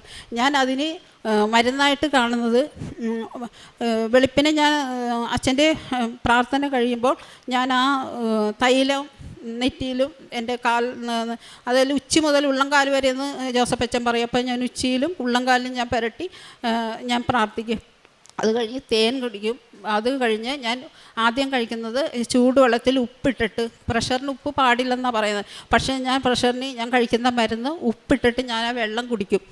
ഒരു 1.5 ഗ്ലാസ് വെള്ളം കുടിക്കും. അതാണ് എൻ്റെ മരുന്ന്. എനിക്ക് ഒരു പ്രശ്നവുമില്ല. ഇപ്പം സിസ്റ്റം നോക്കാനോ തലവേദന എനിക്ക് അങ്ങനെ ഒന്നുമില്ല. എനിക്കറിയാൻ പറ്റും, എനിക്ക് പ്രഷർ കൂടിയാൽ എനിക്കറിയാൻ പറ്റും. എനിക്ക് ഒരു വർക്ക് പോലും ചെയ്യാൻ പറ്റില്ല. അങ്ങനെ രോഗസൗഖ്യം. പിന്നെ ഏത് മാസമാണെന്ന് എനിക്കറിയില്ല, വേറൊരു രോഗസൗഖ്യം എൻ്റെ മുട്ടിന് മുകളിലായിട്ട് കേട്ടിട്ടുണ്ടാവും ആളുകൾ, നീളത്തിലുള്ള മുഴകളുണ്ടായിരുന്നു. അത് 1.5 വർഷം വരെ കുഴപ്പമില്ല. പക്ഷേ അത് കഴിഞ്ഞപ്പോൾ എനിക്ക് വല്ലാതെ വേദന തുടങ്ങി, എനിക്ക് പേടിയായി തുടങ്ങി. ഞാൻ വീട്ടിൽ എൻ്റെ കൂടെ ജോലി ചെയ്യുന്നവരോടും എൻ്റെ ഹസ്ബൻഡിനോടും എൻ്റെ മരുമകളോടൊക്കെ ഞാൻ പറഞ്ഞു. അപ്പോൾ അവർക്കൊക്കെ പേടിയാണ്, എന്താ ഇത്. അപ്പോൾ അടുത്തടുത്ത് ചെറിയ മുഴകൾ വരാൻ തുടങ്ങി, നീളത്തിലെ മുഴ കൂടാതെ. അത് വേദനയായി തുടങ്ങി. അപ്പോൾ ഒരു 4-ാം തീയതി ജോസഫച്ചൻ്റെ ഉടമ്പടി ധ്യാനം ഞാൻ മുടക്കാറില്ല. അത് ഉടമ്പടി ധ്യാനത്തിൽ ജോസഫച്ചൻ പറഞ്ഞു, കർത്താവ് മുട്ടിന് മുകളിൽ നീളത്തിലുള്ള മുഴകൾ സൗഖ്യപ്പെടുത്തുന്നെന്ന് പറഞ്ഞു. ഞാനപ്പോൾ പറഞ്ഞു, കർത്താവേ അതെൻ്റെ ഇരിക്കണേ എന്ന് ഞാൻ മുട്ടിപ്പായി പ്രാർത്ഥിച്ചു കണ്ണീരോടുകൂടി. അപ്പോൾ അന്നേരം പറയില്ല, പക്ഷേ 1 ആഴ്ച 2 ആഴ്ച കഴിഞ്ഞപ്പോൾ എൻ്റെ മുട്ടിന് മുകളിലെ മുഴകൾ പതുക്കെ താഴാൻ തുടങ്ങി. ഇപ്പോൾ അതവിടെ ഇല്ല. അങ്ങനെ എനിക്കൊരു സൗഖ്യം കിട്ടി. പിന്നെ എൻ്റെ ജോലി, എൻ്റെ മരുമകൾ എൻ്റെ മോനുമൊക്കെ പുറത്താണ്. അപ്പം മരുമോൾ ഡെലിവറിക്കായിട്ട് വന്നപ്പോൾ എൻ്റെ ജോലി ഞാൻ 3 മാസത്തേക്ക് ലീവ് ചോദിച്ചു. അപ്പോൾ മാഡം പറഞ്ഞു ശരി എടുത്തോ എന്ന് പറഞ്ഞു. പക്ഷേ ഞാനിനി തിരിച്ച് ചെല്ലില്ലെന്ന് വിചാരിച്ച് അവർ വേറെ ആളെ വെച്ചു. അപ്പോൾ എനിക്ക് ഭയങ്കര വിഷമമായി. ഞാനപ്പോൾ എൻ്റെ ഒരു ധ്യാനത്തിൽ പറഞ്ഞു, അമ്മേ ഞാൻ ഉടമ്പടി എടുത്തപ്പോൾ എനിക്ക് ജോലി ഉണ്ടായിരുന്നു, എനിക്ക് 3 മാസം ഞാൻ ലീവ് പറഞ്ഞു. എനിക്ക് ആ 3 മാസം, അതായത് അമ്മനോടൊരു വാശി പോലെ ഞാൻ പറഞ്ഞു, എനിക്ക് 3 മാസത്തിനുള്ളിൽ തന്നെ എനിക്ക് ആ ജോലി തരണം. എനിക്ക് ഫെബ്രുവരി 25-ാം തീയതി ആകുമ്പോൾ 3 മാസം തികയും. പക്ഷേ ഫെബ്രുവരി 21-ാം തീയതി എനിക്ക് അതിലും കൂടുതൽ സാലറിയോടുകൂടെ അതിലും ഉയർന്ന തസ്തികയിൽ എനിക്ക് ജോലി ലഭിച്ചു. അതുകൂടാതെ തന്നെ എൻ്റെ അമ്മ മാതാവിൻ്റെ ഒരു ചാപ്പൽ അവിടെയുണ്ട്. എനിക്ക് ഈ ജോലിയും കഴിഞ്ഞ് ഞാൻ അവിടെ നിന്ന് ഇറങ്ങി ആ ചാപ്പലിൽ നിന്ന് ഈശോപ്പനോടും അമ്മ മാതാവിനോടും എനിക്ക് പ്രാർത്ഥിക്കാനുള്ള സമയം കിട്ടി. ഞാൻ അവിടെ ഇരിക്കുമ്പോഴാണ് എൻ്റെ ഭർത്താവ് എന്നെ വന്ന് എന്നും കൂട്ടിക്കൊണ്ട് പോരുന്നത്. അത് വലിയൊരു അനുഗ്രഹമായിട്ടാണ് ഞാൻ കാണുന്നത്. ഇത് മാത്രമല്ല, എൻ്റെ മക്കൾക്കും എല്ലാവർക്കും ഒരുപാട് അനുഗ്രഹം കിട്ടിയിട്ടുണ്ട്. പക്ഷേ അവർ വരാത്തതുകൊണ്ട് എൻ്റെ കുഞ്ഞിനും കിട്ടിയിട്ടുണ്ട്. പക്ഷേ വരാത്തതുകൊണ്ട് എനിക്ക് ഇതിവിടെ പറയാൻ പറ്റില്ല. അവരിവിടെ ഇല്ല, അവർ പുറത്താണ്.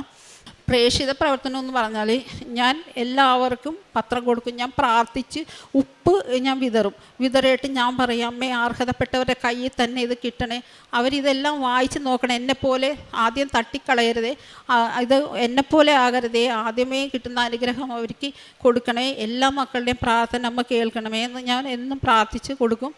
പിന്നെ അതുപോലെ തന്നെ എനിക്ക് വേറൊരു അനുഗ്രഹം കിട്ടിയത്, എനിക്ക് ഒരു വർഷം 2019/10/2024 ഞാനിവിടെ വന്ന് ഉടമ്പടി എടുത്തത്. അതുപോലെ തന്നെ 2025/19/10/2025 എനിക്ക് ഇവിടെ കൊരട്ടി മുത്തിയുടെ അടുത്ത് ഞാൻ പ്രേക്ഷിത പ്രവർത്തനം ചെയ്യാൻ എനിക്ക് സാധിച്ചു. ഞാൻ ആ ചാപ്പലിൽ ചെന്നപ്പോൾ കുറേ പത്രം ഇരിക്കുന്നു. അപ്പം ഞാൻ വേഗം അതെടുത്തിട്ട് ഓർത്തു, നാളെ എനിക്ക് 1 വർഷം തികയാണ്. അപ്പം അമ്മയുടെ പത്രം കുരട്ടി പള്ളിയിൽ അവിടെ വരുന്ന ആളുകൾക്ക് കൊടുക്കാമെന്ന് പറഞ്ഞ് ഞാൻ എൻ്റെ ഹസ്ബൻഡും അവിടെ കൊടുത്തു. അതിൻ്റെ തലേന്ന് എനിക്ക് കാരുണ്യ പ്രവർത്തനം ചെയ്യാൻ പറ്റി. അവിടെ ഒരു ഓർഫനേജിൽ ഞങ്ങളിവിടെ നിന്ന് എൻ്റെ ഭർത്താവും ഞാനും കൂടി കുറേ ഡ്രസ്സുകൾ കുട്ടികൾക്ക് കൊണ്ടു കൊടുത്തപ്പോൾ ആ സിസ്റ്റർ കൈകൂപ്പി വളരെ നന്ദി. ഞാൻ പറഞ്ഞു, കൈ കൂപ്പരുത്, ഇത് ഞങ്ങളുടെ തരുന്നതല്ല, ഇത് അമ്മ മാതാവ് തരുന്നതാ എന്ന് പറഞ്ഞു. അപ്പോൾ ഞാൻ ഇങ്ങോട്ട് ഇറങ്ങിയപ്പോൾ പെട്ടെന്ന് അവിടെ ഭയങ്കര പ്രകാശം. പുറകിലോട്ട് ഞാൻ പറഞ്ഞു എന്താ എന്ന് വെച്ചാൽ അത് നോക്കിയപ്പോൾ അമ്മ മാതാവിൻ്റെ രൂപത്തിൻ്റെ മുകളിലിരുന്ന ഫ്ലഡ് ലൈറ്റ് ഭയങ്കര പ്രകാശത്തോടെ അന്നേരം ഓണാക്കിയത്. അപ്പം ഞാൻ പറഞ്ഞു അമ്മ മാതാവിന് ഭയങ്കര സന്തോഷമായി. അപ്പോൾ ആ സിസ്റ്റർ എന്നോട് പറഞ്ഞു ഇതുപോലെ ഒന്നും കിട്ടാതെ ഇരിക്കുന്ന ഒരു ഓർഫനേജ് ഉണ്ട്, ഞങ്ങൾക്ക് പേര് പറയാൻ എനിക്ക് ആഗ്രഹമില്ല, ആ ഓർഫനേജിലും ഇതുപോലെ സഹായം ചെയ്യണമെന്ന്. ഞങ്ങൾ ഈ ക്രിസ്മസിന് മുമ്പ് ഞാനും എൻ്റെ ഭർത്താവും എൻ്റെ മരുമോളുടെ അച്ഛനും കൂടി പോയി അവിടെ മക്കൾക്ക് ഒരുപാട് പുതിയ ഡ്രസ്സുകൾ വാങ്ങി അവിടെ കൊടുക്കാൻ, ആ മക്കളെ കാണാനും അവരുടെ കൂടെ ഇരിക്കാനും സാധിച്ചു. അതുപോലെ തന്നെ കൃപാസനത്തിൽ ഞാൻ 10 ഡ്രസ്സ് കൊണ്ടുവന്ന് കൊടുത്തിട്ടുണ്ട്. പിന്നെ അതുപോലെ തന്നെ വേറെ എൻ്റെ അടുത്ത് ഒരു പാവപ്പെട്ട അച്ഛനും അമ്മയുണ്ട്. ഞാൻ ഇന്നൊന്നല്ല, പണ്ട് മുതലേ ഞാൻ കാരുണ്യ പ്രവർത്തനം ചെയ്യുന്ന ആൾക്കാരാണ്. എനിക്ക് സങ്കടപ്പെടുന്ന ഒരു കാര്യം കണ്ടാൽ ഞാൻ അവരുടെ കൂടെ ഇരുന്ന് കരയും. എൻ്റെ ചേട്ടൻ പറയും പെട്ടെന്ന് കരയുന്നവർ കള്ളികളാണെന്ന് പറയും. അപ്പം ഞാൻ ചിരിക്കുകയുള്ളൂ. കാരണം എനിക്ക് പെട്ടെന്ന് മനസ്സ് വേദനിക്കും. എനിക്ക് കുട്ടികളെയാലും പ്രായമുള്ളവരൊക്കെ കണ്ട് എനിക്ക് പെട്ടെന്ന് സങ്കടം വരും. അപ്പം ഞാൻ അവർക്ക് എൻ്റെ വീട്ടിൽ മേടിക്കുന്ന എന്താണെങ്കിലും ഞാൻ അതിലൊരു പങ്ക് കൊടുക്കും. പിന്നെ അതുപോലെ തന്നെ അത് ഉടമ്പടി എടുക്കുന്നതിന് മുമ്പേ ചെയ്യുന്നതാണ്. ആത്മീയ ജീവിതം എന്ന് പറഞ്ഞാൽ വളരെ വളരെ വലുതാകാൻ സാധിച്ചു. എനിക്ക് പെട്ടെന്ന് ദേഷ്യം വരുന്ന ആളാണ്. എനിക്ക് ആരെങ്കിലും എന്തെങ്കിലും പറഞ്ഞാൽ ഞാൻ തെറ്റ് പറയാറില്ല, പക്ഷേ തെറ്റാണെന്ന് തോന്നിയാൽ ഞാൻ ഒരു മുഖത്തടിച്ചുകൊണ്ടാണ് പറയുന്നത്. അത് പക്ഷേ പറഞ്ഞു കഴിയുമ്പോൾ എനിക്ക് മനസ്സിലാവും ഞാൻ അങ്ങനെ പറയാൻ പാടില്ലാത്തതാണെന്ന്. പെട്ടെന്ന് ദേഷ്യം വരും. ഞാൻ അവരോട് ഭയങ്കര ഹാർഡായിട്ട് സംസാരിക്കും. അത് ഓണറാണെന്നോ എൻ്റെ കൂടെ വർക്ക് ചെയ്യുന്നവരാണെന്നോ ഞാൻ നോക്കാറില്ല. പക്ഷേ ഇപ്പോൾ എൻ്റെ ഭർത്താവ് പോലും എന്നോട് എന്തെങ്കിലും പറഞ്ഞാൽ ഞാൻ സംയമനം പാലിക്കാൻ എനിക്ക് സാധിക്കും. മറ്റുള്ളവർ എന്നോട് എന്തെങ്കിലും പറഞ്ഞാൽ അവർ പറയുന്നത് എനിക്ക് ഇഷ്ടപ്പെട്ടില്ലെങ്കിൽ പോലും ഞാൻ അവരോട് മറുപടി പറയൂല. ഞാനത് കേട്ടു അപ്പം തന്നെ എൻ്റെ മാതാവ് എൻ്റെ മനസ്സിൽ വരും. ഈശോപ്പൻ പറയുന്നുണ്ടല്ലോ, സ്നേഹം കരുണയുള്ളിടത്തെ ഈശോപ്പനുള്ളെന്ന്. അപ്പോൾ ഈശോപ്പൻ എന്നിൽ നിന്ന് വിട്ടുപോകാൻ ഞാൻ ആഗ്രഹിക്കുന്നില്ല. സ്നേഹവും കരുണയുമാണ് ഈശോപ്പന് ഏറ്റവും ഇഷ്ടം. അപ്പം അത് എൻ്റെ ജീവിതത്തിൽ ഇനിയുള്ള കാലം മുഴുവൻ ഉടമ്പടിയിൽ തന്നെ ജീവിക്കാനാണ് ആഗ്രഹം. അച്ഛൻ്റെ വെളുപ്പിനുള്ള ടോക്ക് കഴിഞ്ഞാൽ ഞാൻ ഒരു 3/4 മണിക്കൂർ അത് കഴിഞ്ഞ് ദിവസം ഉള്ള പ്രാർത്ഥനകൾ, രാവിലത്തെ പ്രാർത്ഥന, അങ്ങനെ ഒരുപാട് പ്രാർത്ഥന കഴിഞ്ഞാണ് ഞാൻ അടുക്കളയിലോട്ട് കയറുന്നത്. വൈകിട്ടും അച്ഛൻ്റെ ടോക്ക് കഴിഞ്ഞാൽ രാത്രി ജപം, ബൈബിൾ വായന, ജപമാല വായന. ഞാൻ ക്രൈസ്തവരാണെങ്കിലും എനിക്ക് അതൊക്കെ വളരെ സന്തോഷം. എനിക്ക് പിന്നെ ഞാൻ ജോലിക്ക് ഇറങ്ങുമ്പോൾ ഞാൻ സംരക്ഷണ പ്രാർത്ഥന, പിന്നെ വിശ്വാസപ്രമാണം, സ്വർഗസ്നേഹിത, നന്മ നിറഞ്ഞറിയാം, ഇത് തന്നെ ഞാൻ ചൊല്ലിക്കൊണ്ട് പോകും. ഇത് എനിക്കറിയില്ല എവിടെ നിന്നാണ് എന്നെ ഓർമ്മപ്പെടുത്തുന്നതെന്ന്. എനിക്ക് ഇറങ്ങിക്കഴിയുമ്പോൾ അപ്പോൾ ഓർമ്മ വരും. അപ്പം തന്നെ ഞാനിത് പ്രാർത്ഥിക്കും. ആത്മീയമായിട്ട് എനിക്ക് ഒരുപാട് വളരാൻ സാധിച്ചു. എൻ്റെ സ്വഭാവത്തിൽ മാറ്റം വരാൻ സാധിച്ചു. മറ്റുള്ളവരോട് സ്നേഹത്തോടെ പെരുമാറാൻ സാധിച്ചു. ബൈബിളുണ്ട് എനിക്ക് ജോലി കിട്ടിയ വലിയൊരു കാര്യം പറയാൻ മറന്നുപോയി. എൻ്റെ ജോലി നഷ്ടപ്പെട്ടപ്പോൾ ഞാൻ വളരെ വിഷമിച്ചായിരുന്നു. അപ്പോൾ ബൈബിളിൽ ഞാൻ പറയും എന്നോട് സംസാരിക്കണമെന്ന് പറഞ്ഞ് ബൈബിൾ തുറക്കും. അപ്പം ഞാനന്ന് ബൈബിൾ തുറന്നപ്പോൾ അതിൽ കണ്ട എനിക്കൊരു ചേച്ചി എന്ന ബൈബിളാണ് പണ്ട്. അപ്പോൾ എൻ്റെ യേശുവിനുള്ള വിശ്വാസം കൊണ്ട് അപ്പോൾ അതിൽ വായിച്ചപ്പോൾ അതിൽ 2002 ഒരു റെസീറ്റ് ഇരിക്കുന്നു. അപ്പം ഞാൻ നോക്കിയപ്പോൾ ഞാൻ ജോലി ചെയ്യുന്ന അടുത്ത ലിറ്റിൽ ഫ്ലവർ ചർച്ചിലെ ബൈബിളാണ് ഈ റെസീറ്റ്. അപ്പം ഞാൻ പെട്ടെന്ന് എൻ്റെ മനസ്സിൽ ഞാൻ പറയുന്നതറിയാതെ, അമ്മേ ഇത് ലിറ്റിൽ ഫ്ലവർ ചർച്ച്, എനിക്ക് അമ്മ അവിടെയാണ് ജോലി തരാൻ പോകണം, പക്ഷേ ഇനി ഒരു സ്ഥാപനം അവിടെ ഇല്ലല്ലോ അമ്മേ, പിന്നെ എനിക്ക് എങ്ങനെ അമ്മ ജോലി തരുമെന്ന് ഞാൻ പറഞ്ഞു.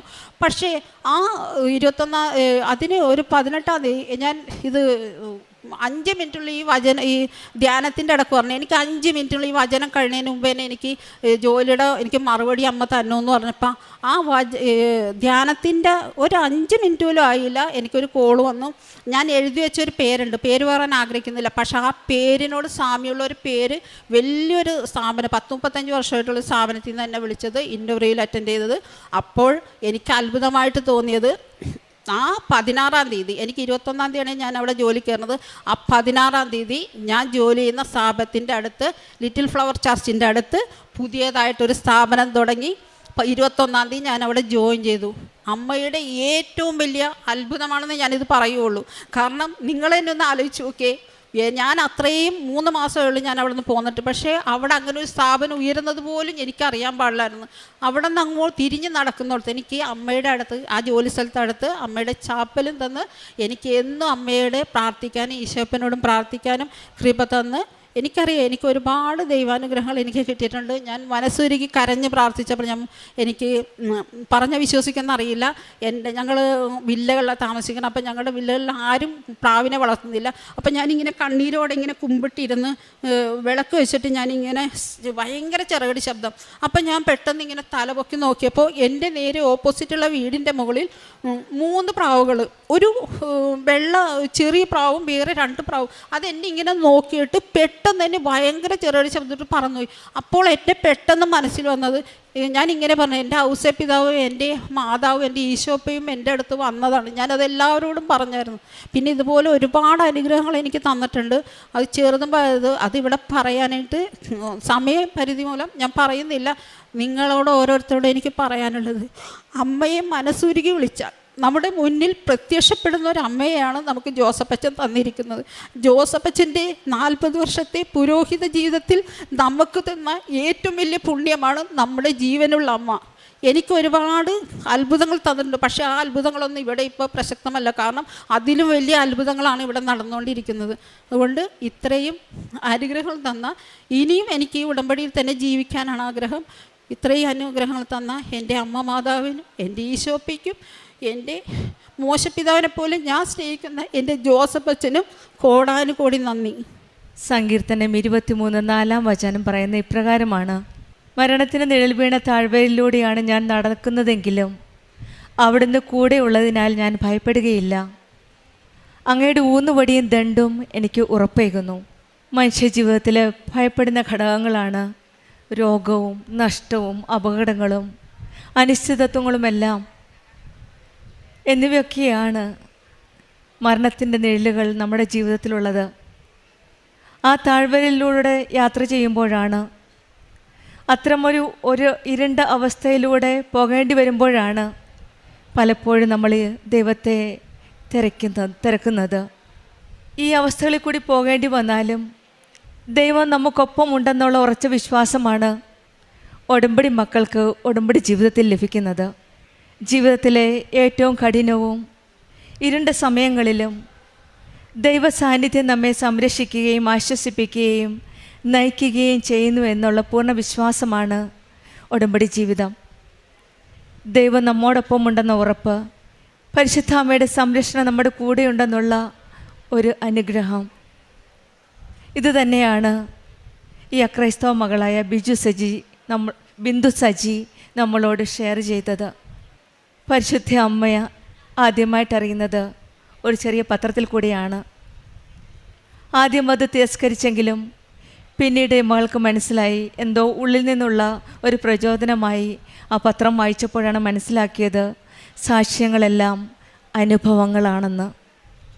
പിന്നീടാണ് ഈ മകളുടെ ഒരു വലിയൊരു ഉടമ്പടി ജീവിതത്തിലേക്കുള്ള ഒരു യാത്ര. ഇവിടെ വന്നു, ഉടമ്പടി എടുത്തു. ഹസ്ബൻഡിനും അധികം വിശ്വാസമൊന്നുമില്ലായിരുന്നു തുടക്കത്തിൽ. പിന്നീട് രണ്ടുപേരും പ്രാർത്ഥനയോടെ വിശ്വാസത്തോടെ ഉടമ്പടി ജീവിതത്തിലേക്ക് കാലുവെച്ചു. പിന്നീട് ഈ മകൾ പറഞ്ഞ ഓരോ സൗഖ്യങ്ങളും, രോഗസൗഖ്യത്തിൻ്റെ കാര്യങ്ങൾ, ആദ്യം അറിഞ്ഞത് മൊമോഗ്രാം ചെയ്തപ്പോഴത്തേന് കഷത്തിലുണ്ടായിരുന്ന മുഴകളുടെ കാര്യം, വയറിലുണ്ടായിരുന്ന മുഴകളുടെ കാര്യം, പിന്നീടുണ്ട പല രോഗസൗഖ്യങ്ങളാണ്. ഈ 2 കാര്യങ്ങൾ ചെയ്തപ്പോഴും ഈ മകൾ പറഞ്ഞത്, ഈശോയും അമ്മയോടും ചേർന്ന് നിന്ന് പ്രാർത്ഥിച്ച് ഉടമ്പടി വസ്തുക്കളായ ഉടമ്പടി തൈലവും ഉപ്പും തേച്ച് പ്രാർത്ഥിച്ചു, വിശ്വാസ പ്രമാണം ചൊല്ലി. അതിന് ശേഷമാണ് പിന്നീട് ടെസ്റ്റ് ചെയ്താൻ പോയത്. ഉടമ്പടിക്ക് മുൻപ് പറഞ്ഞിരുന്നത് പിന്നീട് ഫോളോ അപ്പ് ചെയ്യണമെന്നായിരുന്നു. ഉടമ്പടിക്ക് ശേഷം ഡോക്ടർ പറഞ്ഞത് ഒരു കുഴപ്പവുമില്ല, ഒന്നും പേടിക്കേണ്ട എന്നാണ്. ഇതാണ് പറയുന്നത്, നമ്മൾ ദുഃഖത്തിൻ്റെ താഴ്വരയിൽ കൂടെ പോയുമ്പോഴും ഉടമ്പടി മക്കൾക്കുള്ള ആശ്വാസമാണ് നമ്മുടെ ഉടമ്പടി വസ്തുക്കൾ വിശ്വാസത്തോടെ ഉപയോഗിക്കുമ്പോൾ ഈശോയുടെ അമ്മയുടെ സാന്നിധ്യമാണ് നമ്മുടെ ജീവിതത്തിലേക്ക് കടന്നു വരുന്നത്. അങ്ങനെയാണ് ഈ മകൾക്ക് രോഗസൗഖ്യം ലഭിച്ചത്.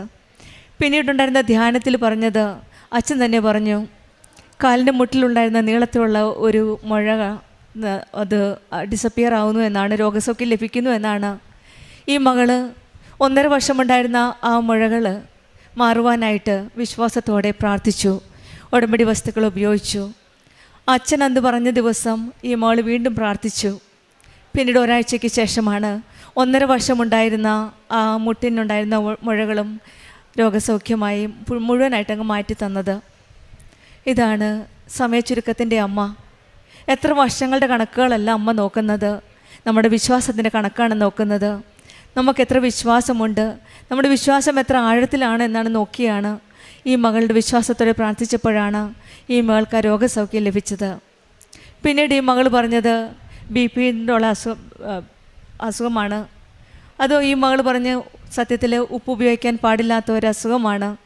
3 വർഷമായിട്ട് ഗുളിക കഴിച്ചുകൊണ്ടിരുന്ന ഈ രോഗത്തിന് ഈശോയും അമ്മയോടും കനിഞ്ഞ് പ്രാർത്ഥിച്ചപ്പോഴാണ് കഴിക്കരുതാത്ത ഉപ്പ് വിശ്വാസത്തോടെ ഈ മകൾ കഴിച്ചത്. നമ്മൾ കേട്ടതാണ് പഴയ നിയമത്തിൽ എലീശ പ്രവാചകന് എരിഹോമിലെ വെള്ളം മലിനമായിരുന്നപ്പോൾ അത് ശുദ്ധീകരിക്കാനായിട്ടും വന്ധ്യത ഉണ്ടാക്കുമായിരുന്നു ആ വെള്ളം. ആ വെള്ളമാണ് ഉപ്പിട്ട് ശുദ്ധീകരിച്ച് അവിടെയുള്ള ജനങ്ങൾക്ക് കൊടുത്തത്. അതുപോലെ തന്നെയാണ് പരിശുദ്ധ അമ്മയുടെ ഈ ആലയത്തിൽ വന്ന് പ്രാർത്ഥനയോടെ നമ്മളെടുക്കുന്ന ഈ ഉപ്പ് ഈശോയും അമ്മയും അനുഗ്രഹിച്ച് തരുന്ന ഒരു വലിയ ഒരു ഔഷധമാണ്. ഈ മകള് അതാണ് ഔഷധമായി ഉപയോഗിച്ചത്. ഈശോയുടെയും അമ്മയുടെയും സാന്നിധ്യം മനസ്സിലാക്കി പ്രാർത്ഥിച്ച് ആ ഉപ്പാണ് BP എന്ന അസുഖത്തിന് ഉപയോഗിച്ചത്. 3 വർഷമായി ഉപയോഗിച്ചിരുന്ന ടാബ്ലറ്റാണ്. പിന്നീട് ടെസ്റ്റ് ചെയ്താൽ പോയപ്പോൾ ഡോക്ടർ പറഞ്ഞത് ഇനി അത് ഉപയോഗിക്കേണ്ട കാര്യമില്ല എന്ന്. ഇതാണ് വിശ്വാസം. വിശ്വാസത്തോടെ നമ്മൾ പ്രാർത്ഥിക്കുന്നത് എന്നും നമ്മുടെ സ്വർഗസ്ഥനായ പിതാവ് നമുക്ക് കഴിഞ്ഞു തരുമെന്നുള്ള ആ വിശ്വാസമാണ് നമുക്ക് ആവശ്യമുള്ളത്. ഈ മകളുടെ വിശ്വാസമാണ് ഒരുപക്ഷേ ഈ മകളെ രോഗസൗഖ്യം നൽകി ഇന്ന് ഈ പരിശുദ്ധ അമ്മയുടെ ആലയത്തിലെത്തിച്ചത്. പിന്നീട് വീണ്ടും ഈ മകൾ പറഞ്ഞത് ആക്സിഡൻറ്റിൽ നിന്നുള്ള സംരക്ഷണമാണ്. അതാണ് നമ്മൾ കേട്ടത്. ഈശോയും അമ്മയും കൂടെയുള്ളപ്പോൾ ജീവിതത്തിലെ ഏറ്റവും കഠിനമായ നിമിഷങ്ങളിൽ ദൈവ സാന്നിധ്യമാണ് നമ്മെ സംരക്ഷിക്കുകയും ആശ്വസിപ്പിക്കുകയും ചെയ്യുന്നതെന്ന്. ആ മക്കളെ അന്ന് സംരക്ഷിച്ചത് തീർച്ചയായിട്ടും ഈശോയുടെയും അമ്മയുടെയുമുള്ള സാന്നിധ്യമാണ്. ഇവരുടെ കൂടെ ഉണ്ടായിരുന്ന ആ സാന്നിധ്യമാണ് ഇവരെ സംരക്ഷിച്ചത്, ഉടമ്പടി ജീവിതത്തിലുള്ള സാന്നിധ്യം. പിന്നെ ഈ മകൾ പറഞ്ഞത് പ്രേക്ഷിത പ്രവർത്തനങ്ങളായിട്ട് പല കാര്യങ്ങളും എന്നെപ്പോലെ ആരും തട്ടിക്കളയരുതെന്നാണ് പറയണത്. ആ പത്രത്തിൻ്റെ കാര്യമായും പറഞ്ഞത് പ്രാർത്ഥിച്ച് ഉടമ്പടി തൈലം തേച്ച് യോഗ്യതയുള്ള ആവശ്യമുള്ള ആൾക്കാരുടെ കൈകളിൽ എത്തിക്കണമേ എന്ന് പ്രാർത്ഥിച്ചാണ് ഈ മകൾ ഉടമ്പടി പത്രം വിതരണം ചെയ്തിരുന്നത് മറ്റുള്ളവർക്ക് വേണ്ടിയിട്ട്. അത് സ്വന്തം ജീവിതത്തിലുള്ള എക്സ്പീരിയൻസാണ് ഈ മകളെ അങ്ങനെ പ്രാർത്ഥിച്ച് കൊടുക്കുവാൻ സാധിച്ചത്. ഇതും ഈശോയും അമ്മയും കഴിഞ്ഞൊഴുകിയ ഒരു വലിയ അനുഗ്രഹമാണ്. നമ്മുടെ ജീവിതത്തിലും നടക്കില്ല എന്ന് തോന്നുന്ന സമയങ്ങളിലും രോഗസൗഖ്യത്തിൻ്റെ നിമിഷങ്ങളിൽ നമ്മൾ പോകുന്ന ആ മരണത്തിൻ്റെ ആ താഴ്വരയിൽ കൂടെയുള്ള യാത്രയിൽ നമുക്കും ഓർക്കാം ഈശോയും അമ്മയും ഓർക്ക പിടിക്കാനായിട്ട്. ഏത് താഴ്വരയിൽ കൂടെ കടന്നു പോയാലും ഈശോയും അമ്മയുടെ സാന്നിധ്യം നമ്മുടെ ജീവിതത്തിലുണ്ടെങ്കിൽ അവർ തന്നെ നമ്മളെ കൈപിടിച്ച് മുന്നോട്ട് നയിക്കും. അമ്മയാണ് നമ്മളെ ഈശോയുടെ അടുക്കിലേക്ക് കൊണ്ടുപോകുന്നത്. ഏതവസ്ഥയിലായാലും യേശുവിലേക്കുള്ള വഴി കാണിച്ചു തരുന്നത് അമ്മയാണ്. അമ്മ സ്വയം രക്ഷകയല്ല, പക്ഷേ രക്ഷകനിലേക്ക് നയിക്കുന്ന അമ്മയാണ്. അമ്മയുടെ മധ്യസ്ഥതയിൽ നാം ധൈര്യപൂർവ്വം പ്രാർത്ഥിച്ച് ഈശോയിൽ വിശ്വസ്തതയോടെ ഉടമ്പടി ജീവിതം നമുക്ക് മുന്നോട്ട് നയിക്കാം. ബിന്ദു സജിക്കും കുടുംബത്തിനും ലഭിച്ച എല്ലാ അനുഗ്രഹങ്ങൾക്കും, പ്രത്യേകിച്ചും രോഗസൗഖ്യത്തിന്, പിന്നീടുണ്ടായിരുന്ന ഈ മകൾ പറഞ്ഞ ജോലിയുടെ കാര്യവും അതും ഒരു അപ്രത്യക്ഷമായിട്ടാണ് ഈ മകൾ പറഞ്ഞ് എപ്പോഴും ഞാൻ ബൈബിൾ തുറന്ന് ഈശോയുടെ അമ്മയുടെയും ആഗ്രഹം എന്താണെന്ന് നമ്മൾ ചോദിക്കുമായിരുന്നു എന്ന്. അതുപോലെ തന്നെയാണ് ആ മകൾ അന്നും ബൈബിൾ തുറന്ന് ജോലിക്ക് വേണ്ടിയുള്ള പ്രാർത്ഥിച്ചുള്ള ആഗ്രഹത്തോടെയാണ് ബൈബിൾ തുറന്നത്. അന്നേരമാണ് പണ്ടെങ്ങോ കിട്ടിയിരുന്ന ഒരു റെസിപ്റ്റ്. ആ റെസിപ്റ്റിലുണ്ടായിരുന്ന ഈശോ ഓരോ സാന്നിധ്യം കാണിച്ചു കൊടുക്കുകയായിരുന്നു. ആ ബൈബിൾ തുറന്നപ്പോഴാണ് ആ റെസിപ്റ്റിലൂടെ അവിടെ ഒരു സ്ഥാപനം തുടങ്ങാൻ പോകുന്നുവെന്ന് അമ്മയ്ക്ക് നേരിട്ട് അറിയാമായിരുന്നു. ഈശോയും അമ്മയും നമ്മുടെ കാര്യങ്ങൾ മുൻകൂട്ടി അറിഞ്ഞ് ഈ മകളോടൊരു സിഗ്നൽ കൊടുക്കുകയായിരുന്നു. അതാണ് ഈശോയും അമ്മയും തരുന്ന അടയാളങ്ങൾ അടുത്തറിയാനും ഈശോയുടെ അമ്മയുടെ സാന്നിധ്യം അറിയുവാനും മനസ്സിലാക്കുവാനും ആ സംരക്ഷണത്തിൻ്റെ വലയത്തിൽ നമുക്ക് മുന്നോട്ട് ജീവിക്കുവാനും ഉള്ള കൃപ നൽകട്ടെ എന്ന് പ്രാർത്ഥിച്ചുകൊണ്ടും